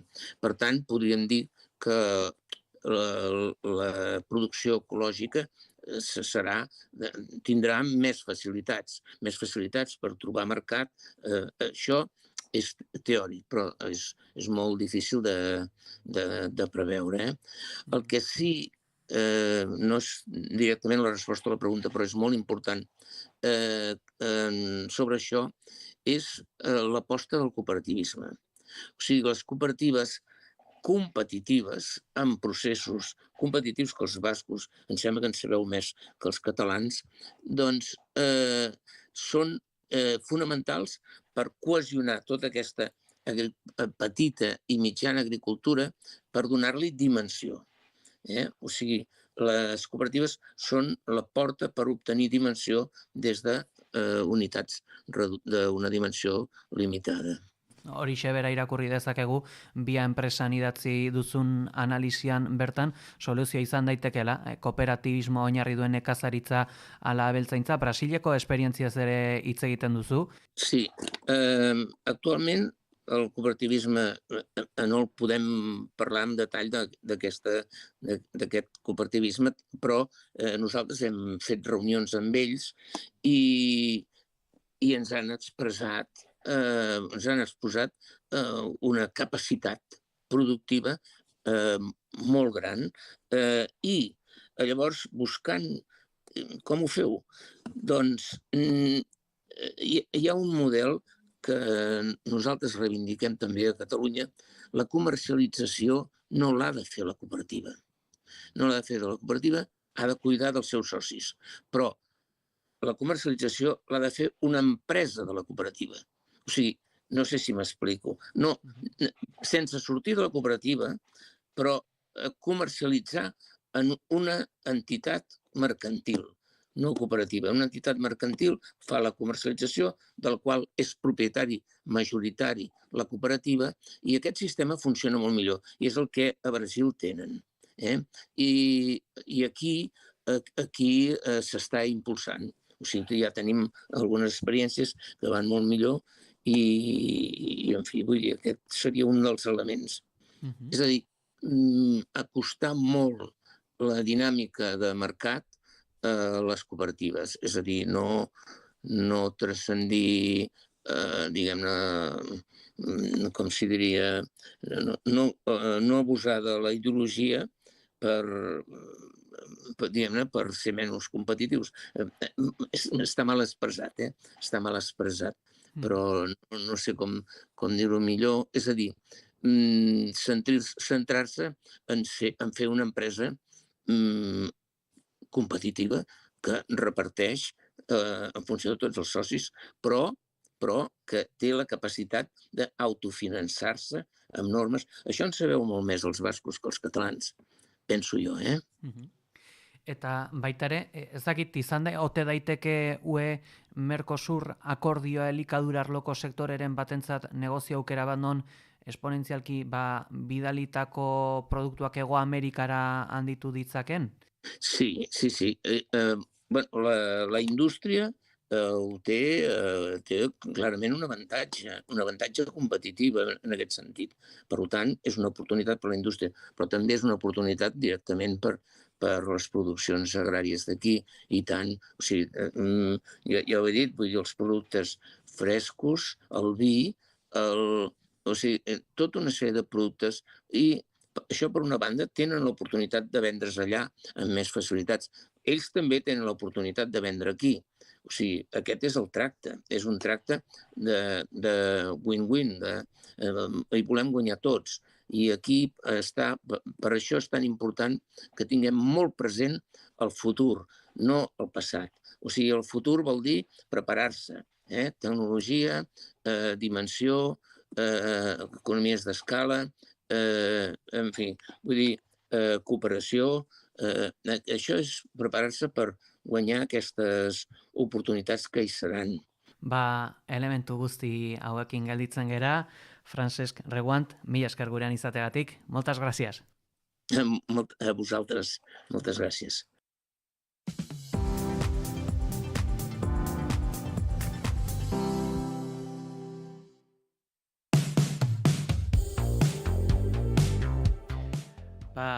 Goizeko 10:25 gutxi direlarik iaia, aipatuko dugu ere gure analisi mailan, Mercosur akordioaren gako ezberdinak, gauza asko azaldu dizkigu Francesc Reguantek, eta nabarmenduko ditugu, esaterako aipatzen digu, UE Mercosur akordioaren bitartez arantzelak bestelakoak izango direla, aipatzen du baita ere administrazio publikoan izaten diren lehiaketa edota externalizazioetan demagun Hego Amerikako enpresak halko dutela jardun gurean edota berak esaten zuen moduan Euskal Herriko enpresak Hego Amerikan halko dutela lan egin bertako lehiaketetara aurkeztuz, eta ez dakit pixkat aipatu nahi dugu hau hasteko, ez dakit nola ikusten duzuen bide hau non ez den mugatzen soilik likadurara edota nekazaritzara, zein bereziki gatazka hor sortu delarik. Martxelo, zurekin hasiko gara. Bueno, bani planteamendu guztia erabat kezkagarria iruditu zait. Alde batetikan, buru jabetza alimentarioa, garrantzitsua, ezinbestekoa da herri baten etorkizuna bermatzeko. Eta Mercosurrez ari gara orain hitz egiten, baina, lehendik ere Europako Batasunak merkatuak zabaldu ditu, hainbat merkatu zabaldu ditu munduan barrena, eta, gaur egunan nun gure supermerkatuetan mundu osoko barazkiak topatu alditugu, eta, hemengo ekoizleen kalterako, ez? Nekazaritza eta abeltzaintza ia beharrezkoak dira ere despopulazioari aurre egiteko, eta Euskal Herrian hainbat eskualdetan hori arazo bat izaten ari da, eta ziurrenik akordio honek gora okertu egingo du. Eredua ezin da izan milaka kilometrotatik sagarrak ekartzea edo xerrak ekartzea, ez? Komentatu du Reguantek, Kataluniak, Europa Batasunen orokorrean izango dela, importatzen duen, Mercosurretikan importatzen duen produktuetako bat soja dala. Baina, kontuan izan behar dugu, Paraguain ekoizten den sojarik gehiena transgenikoa dala. Eta hori da, gure gana ekartzen ari garena. Eta Paraguain izugarrizko arazo medioambientalak dituzte soja transgenikoa delako. Dermatosia ere mai gainean dago egun hauetan, eta dermatosioaren jatorria argi eta garbi abeltzaintzan eredu industrialean oinarritzen da. Behiako toki batetik bestera mugitzeak hori arazoa areagotzen du, okertzen du, eta azken finean ere, eredu guzti horren atzetik, geroz eta gehiago horrelako botikak sartu beharrak eta horrelako gaitzak zabaltzea dakar. Eta gero ere, komentatu du ere, kooperatibak izan daitezkela, pixka bat, egoera honi aurre egiteko konponbide bat, eta, nabarmenduz, ekoizpena egin beharko zela gehiago, eta komerzializazioa ere munduko beste tokietara prozesu hori indartzeko. Kooperatibak oso ondo daude, baina uste ere segun eta zer ereduan aritzen diren ere kezkagarriak dira. Eta kasu bat aipatuko dut, Nafarroan Kaparrosoko Valledobieta kooperatiba bat da. Eta helburua baldin bada horrelako kooperatibak sortzea ekoizpena handitzeko, ekoizle txikien kalterako, eta sortzen dituen kalte medioambientalak aipatu gabe, hor beste arazo bat izango dugula, ez? Egia da behar bada, abeltzaintza eta nekazaritza dutela kezka gehien Mercosurrekin egindako akordioarekin, eta beste sektoretan behar badan besedegarria izango dela, baina, hori ere ikusteko egongo dela, eta hemengo enpresak adibidez Kitoko metroa guztiatzea, ez dakit ere oso ona izango dela bertako bestalentzako, ez? Zerbitzu publiko privatizatzea ere ez dakit eredu oso ona da, guretzat ez dugu nahi askotan, eta bestentzako ere hori ezartzea, ez ere kezkagarria dela. Azken finean, uste ere, horrelako akordio globalak presa handiei, edo eragile handiei mesede egiten dietela, eta txikiei kalte, eta zentzu horretan uste hori nekazaritzan argi ikusten dela, baina uste ere industria eta zerbitzuetan ere antzeko egoera batean egongo garela. Alaia? Bai, niri hori deigarria iruditu zaite horre proposatzen duena lankidetzaren inguruan, ez? Eta kooperatiben inguruan. Baina, klaro, nik uste dute hori konponbide ona izan daitekela, baina hala ere horrekin bakarrik ez dakite aurregin aldiogun, ez? Martxelok aipaten zuen horri guztiari, ez? Beste toki batean, eta beste toki batzuetaz batzuen menpe egotea abeltzaintzarako eta nekazaritzarako. Ez dakit, beraz, lankidetza konponbide ona izan daiteke, baina ez dakite horrekin bakarrik ondorioei aurre egin alko dieten. Goizeko 10:00 hogei gutxi dira, hemetxen agurtuko zaitu Alaia. Agur bai. Urren arte, eta Iraia zuri ere iritzia eskatu behar dizu. Bai, nik uste hemen, azken finean, argi dago hitz egiten ari garela, ez, ereduaz eta Martxelok oso ondo azaldu du, ez. Azken finean, bueno, Reguantek argudiatu duen edo defendatu duen, bueno, alde batetik argi eta garbi, ez, galdetu diozu maila politikoagoan edo, ez, ea honek estatu batuak eta Txinak, ez, duten botere hori borrokatzeko bueno, balioko ote duen, eta argi eta garbi esan du, bueno, helburua hori dela, baino oso zaila izango dela, ez? Beraz, hor ere, bueno, pixkat kokatzen du, hau, non geratuko den maila geopolitikoan, eta orduan defendatzen duena da, akordio hau emango den momentuan, pues, hobe dela, bertan egotea, bertan ez egotea baino, eta nola egokitu gaitezkeen, edo nola egokitu beharko ginatekeen horrek sortuko duen egoera edo baldintzetara, ez? Eta nerik kezkatzen nagoena eta ados nago Martxelorekin, azken finean horretara egokitzeak suposatzen du eredu bat, erabat goitik bera aldatzea, ez? Eta uste dut hori dela hain zuzen ere, batez ere nekazaritzaren eta beltzentzaren kasuan, kaltetuak daudenak edo adierazten duten kezka hori, ez? Alde batetik, burujabetzaren inguruan, erabat kolokan jartzen duelako, ez, edo kuestionatzen dituelako printzipio asko, goitik bera, eta bestetik, kontutan izan da ere, pixka bat egoera zein den, gaur egun daukagun eredu horretan, edo borrokatu nahi den eredu horretan, ez, dagoelako, sektore bat delako kaltetua dagoena, larrialdeki klimatikoak dituen ondorio horiek ere erabat kolpatzen dituelako, gaixotasunak daudelako tarteko, ze baldintzetan edo konpetitzen duten, ez, euren produktua saltzeko garaian, diru laguntzei oso eutxita edo diru laguntzen oso menpe dagoen sektore batetaz ere hitz egiten ari gara, eta Martxelok ziren bezala, errelebo falta argi badago, ez, eta zentzu horretan, nik uste galdetu behar duguna da, zein eredu den nahi duguna, ez, arrazoi ezberdinengatik, burujabetzaren ikuspegitik, elikaduraren ikuspegitik, ustiaketaren ikuspegitik, ez?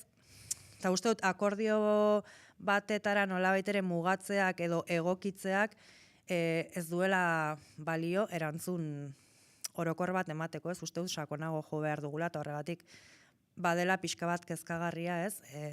Zentzu honetan, honek ekar dezakeena, edo pixka bat nolabait ere konformistegi izateak ekar ditzazken arrisku ez ere konsiente izan behar dugula.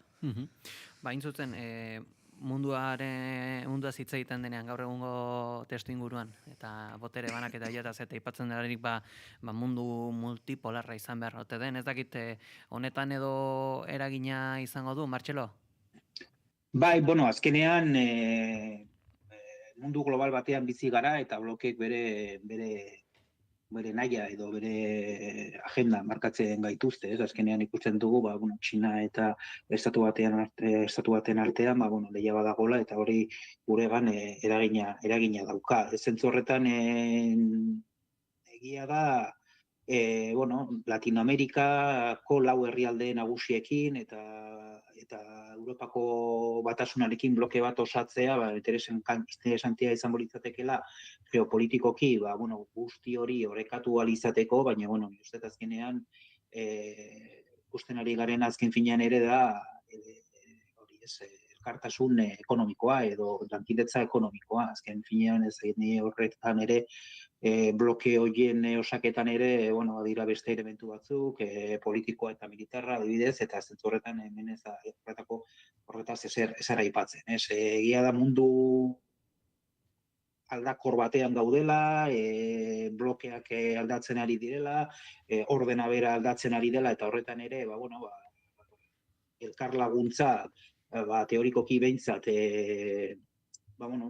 onuragarria izan daitekela, baina gauzak horrela egitean ez dakit ere oso lagungarria da populazioentzako, biztanlentzako. Azken finean horrelako akordio globalak, azken finean merkatu librea zari gara, eta zentzu horretan azkenean irabazten dutenak dira enpresa handiek eta ezain beste behar bada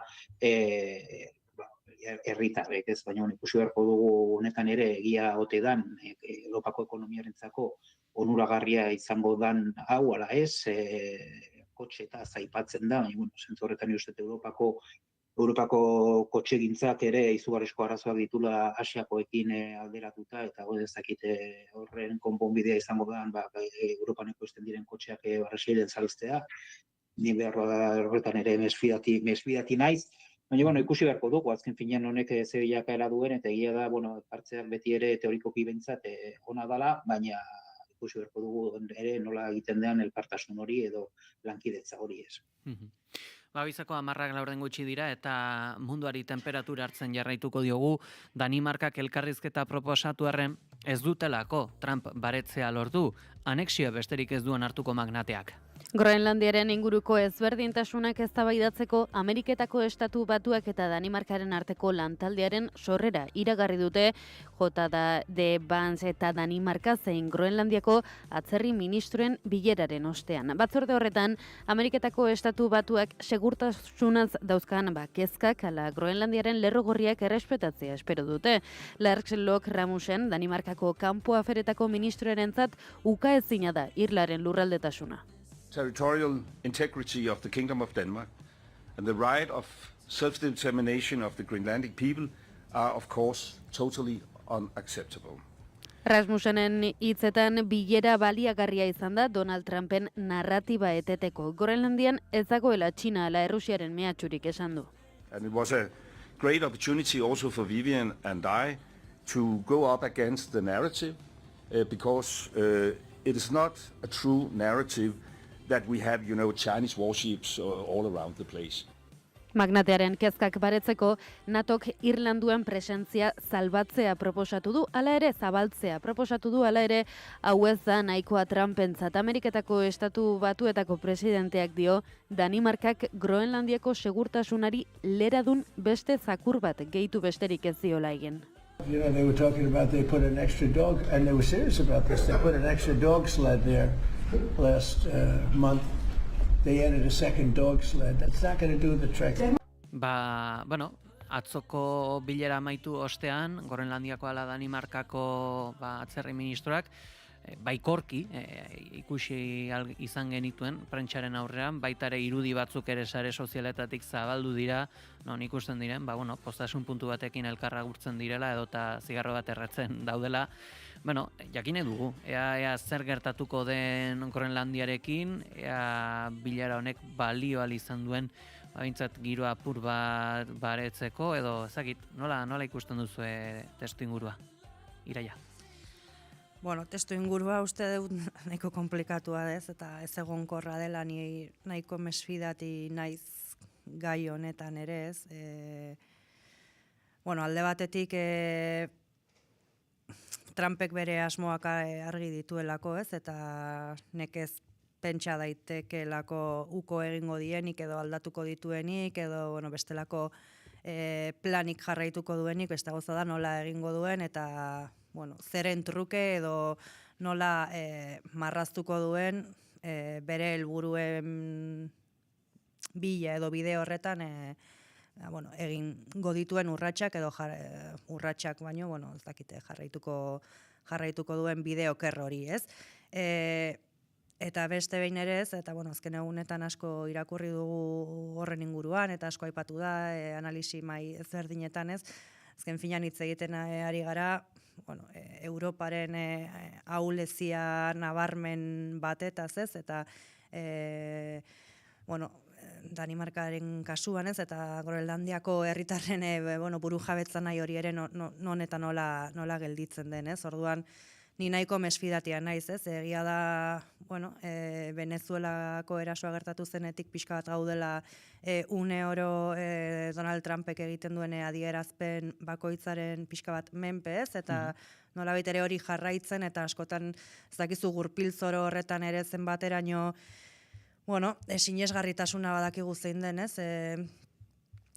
gizon honena, baina aldi berean zeintzuk diren ere aurrera daraman bide horren arriskuak ez, orduan, uste dut gaudela pixka bat egunerokoan egitatek zerrekartzen dutenaren zai ez, eta pixka bat adierazpen nahaspila horretatik iesi edo behintzate dena konpintzaz, esaten den bezala hartuz, ez orduan ikusiko dugu honek azkenean ze emaitza ekartzen duen, baina ni oroar oso mesfidatia naiz edozein azalpen edo valorazio erdi positibo ematen denean.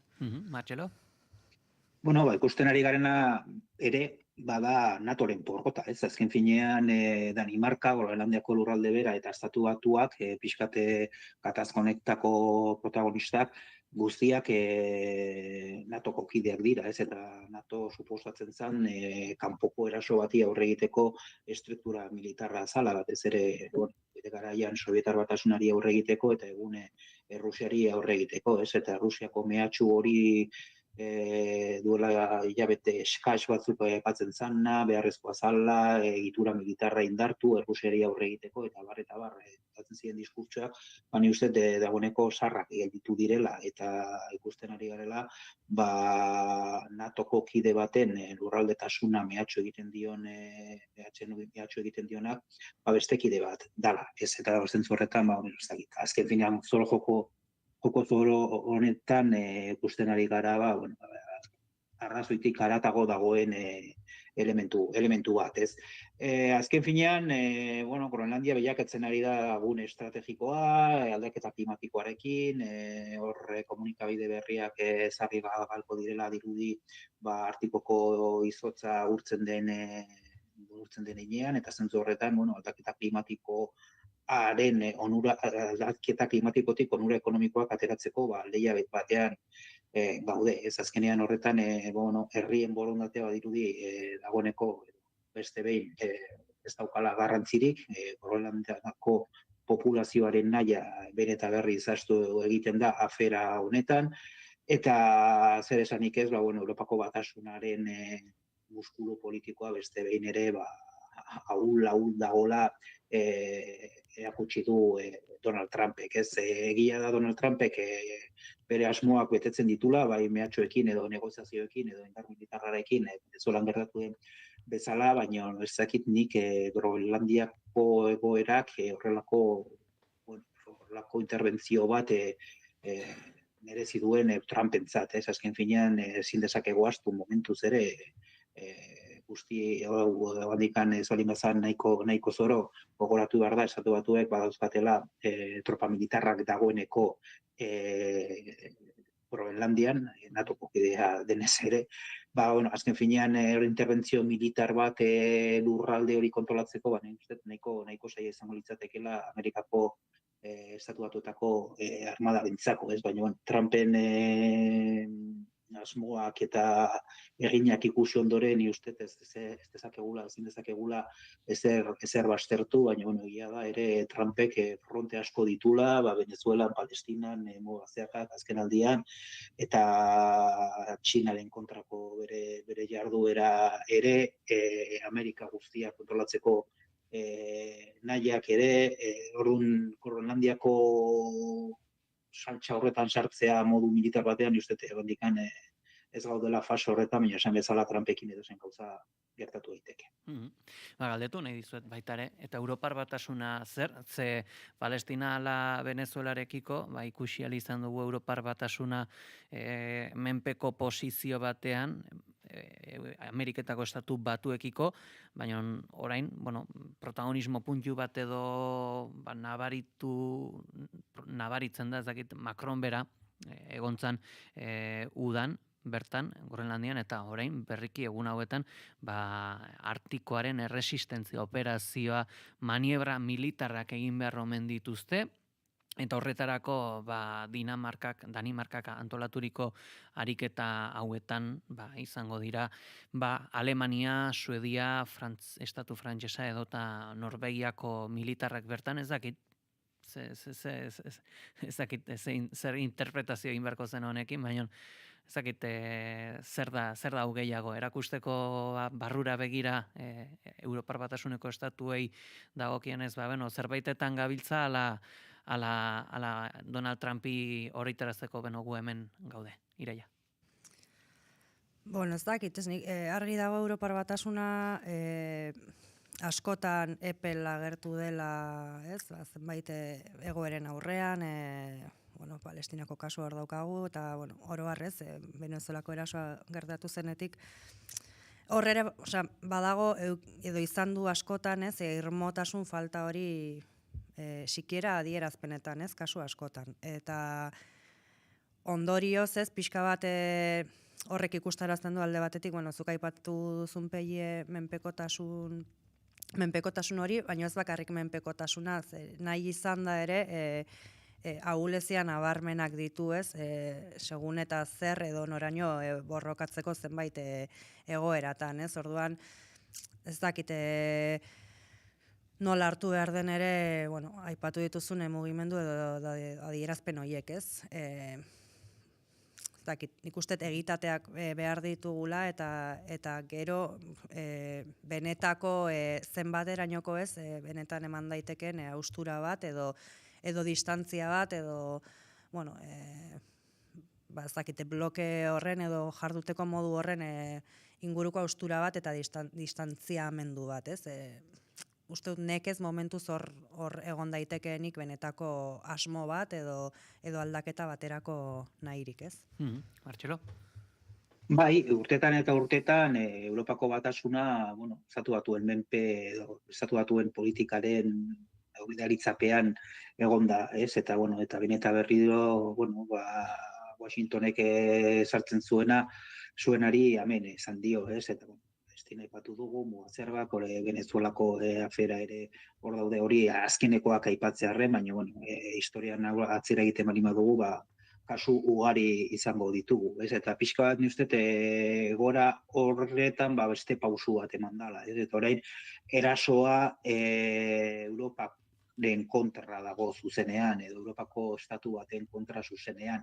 Eta menpekotasunaz aritzea urtetan eta urtetan egin du orain eraso horri erantzuteko almenik ez izatea. Eta ni uste hori dala pixka bat Europako batasunaren gabezietako bat agerian utzi duela, hori behar ere Trumpen meritua ere izan daiteke, ez? Askotan, bueno, uste ere Europako batasunean ekonomia arautzeko hainbat eta hainbat lege onartzen dira eta hainbat akordio eta diruak banatzen dira ekonomia eragina izateko, baina azkenean uste ere geopolitikan bloke bat osatzeko ez direla, ez da kapaz izan Europako batasuna azkeneko urte hauetan, eta edozein bileretan ikusten da estatuek ez direla kapaz akordio minimo bat lortzeko Europa indartzeko. Ez hori ni uste gailur guztietan azkenean akordioak lortzeko izugarrizko zailtasunak ikusten ditugu, eta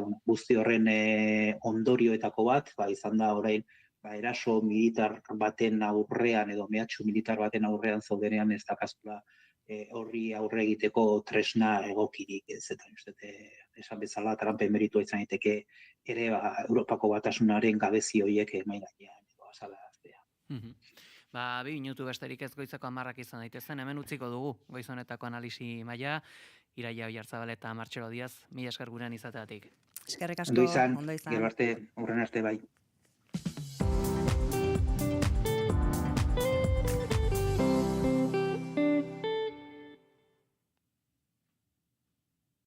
Iludunak izan dituzue, baina da bai!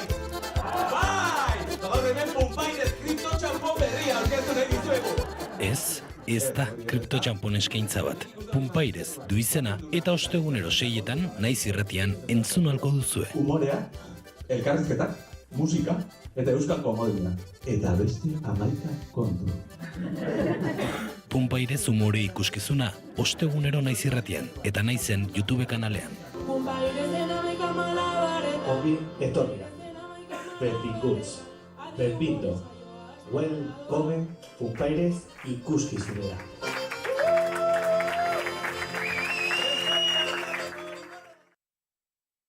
Hamar minutu gutxiegi dira disko batek atzetik duen lan guztia azaltzeko. Musikaria, egunero, eguerdiko 12 eta 4 eta gaueko 10. Naiz Irratia.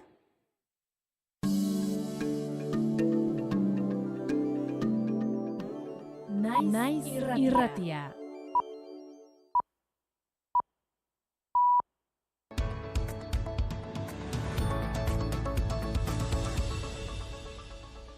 Goizeko 10 dira, gaur bertan bilera izango dute Imanol Pradales lehendakariak eta Maria Ubarretxena gobernantza administrazio digital eta autogobernu sailburuak eskuduntzen gaineko akordia posible izango den erabaki eta Madrileko batzorde mistora joango diren ala ez erabakitzeko. Bihar Lander Martínez, egunon? Egunon bai, ostegun honetan bilduko dira Imanol Pradales lehendakaria eta Maria Ubarretxena gobernantza administrazio digital eta autogobernurako sailburua. Eskuduntzen inguruan Euskal Exekutiboaren eta Gobernu Zentralaren arteko negoziazioen egoera aztertu eta ostiralean batzorde mistoa egingo den erabakitzeko. Falta diren transferentzien artean langabezia prestazioak, gizarte segurantzaren kotizaziopekoak, ez diren prestazioak, itsas salbamendua, eskola segurua eta barakaldoko makineria egiaztatzeko zentroa daude. Ostiralean, transferentzien batzorde mistoa egiteko baldintzak betetzen diren erabakiko dute bileran. Lakuako iturriek asteazkenean adierazi dutenez, exekutibo autonomikoak eta gobernu zentralak dokumentazio ugari trukatu dute. Negoziazioak irekita jarraitzen duela eta akordioa lortzeko lanean jarraitzen dutela adierazi dute iturri jeltzaleek. Zentzu horretan bilduko dira Pradales eta Ubarretxena azken proposamenak aintzat hartu eta ostiralean transferentzien batzorde mistoa egingo den erabakitzeko. Eta behatokiak ertzaintzaren kontrol eta gardentasun batzordeko izendapen berriak kritikatu ditu. Segurtasun ereduari buruzko eztabaida lasaia irekitzeko aukera galdu dela, uste dute.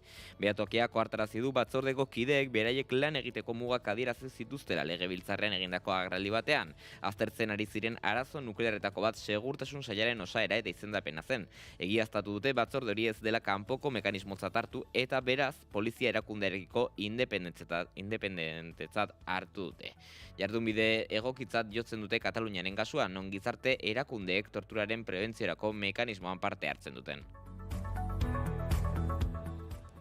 Eta ertzaintzaren materiala aurkautiko komisaldegi zentralean gordetzen da. Jakin denez, 2022 eta 2023ko urrien artean guztira akatsak zituzten 6.873 foan bala itzuli ziren. Lakuako segurtasun sailak akats horiek zeintzuk ziren ez du argitu. 2022an lakuak polizientzat 1,8 milioi eurorekin erosi zituen foan balen 17% dira akatsetunak eraz. Bingen Zupiria segurtasun sailburuari idatziz egindako galdera baten erantzunean jaso dira foan balen inguruko datuak. 2020 akatsak izan dituzten foan balen berri ematen da erantzunean. 2020an erosi eta itzulketak 2022 eta 2023 artean egin ziren. Bi modelo bala daude, SIR eta SIR-ISA. Bada lehengotik urtebetean 4.277 bueltatu ziren eta bigarrendik 2.600. Datu kuriosoa da, baina brigada mugikorrak ez zuen bakar bat ere itzuli. 2020tik gaur arte foan balak erosteko 2 kontratu izan dira. Guztira 1,8 milioi eurotakoak. Ia 40.000 erosi zituen Eurodis izeneko enpresa bati, iragarki gabe negoziatuz, segurtasun bereziko motiboak justifikatuta. SIR balek aurreko zati horia dute, ibilbide laburragoa egiten dute eta ertzain arduradunaren baimenarekin berehala jaurti dezaketa ertzainek. SIR-ISA modeloak gogorragoa da, punta berdea du eta distantzia luzeagotara jaurtitzen da. Hauek erabiltzeko lurraldeko ertzaintza buruaren baimena behar da. Teknaliak egindako azterketa batek dioenez, azken bala hau SIR-ISA balak garezurra apurtu dezake 15 metro baino gutxiagotatik tirokatzen bada. Bala hauek gerritik bera jaurti bera dituzten arren ertzainek denok ezagutzen ditugu lepoan, buruan edota matraiazurrean zuzenean jo eta eragin dituzten kalteak impunitate osoz.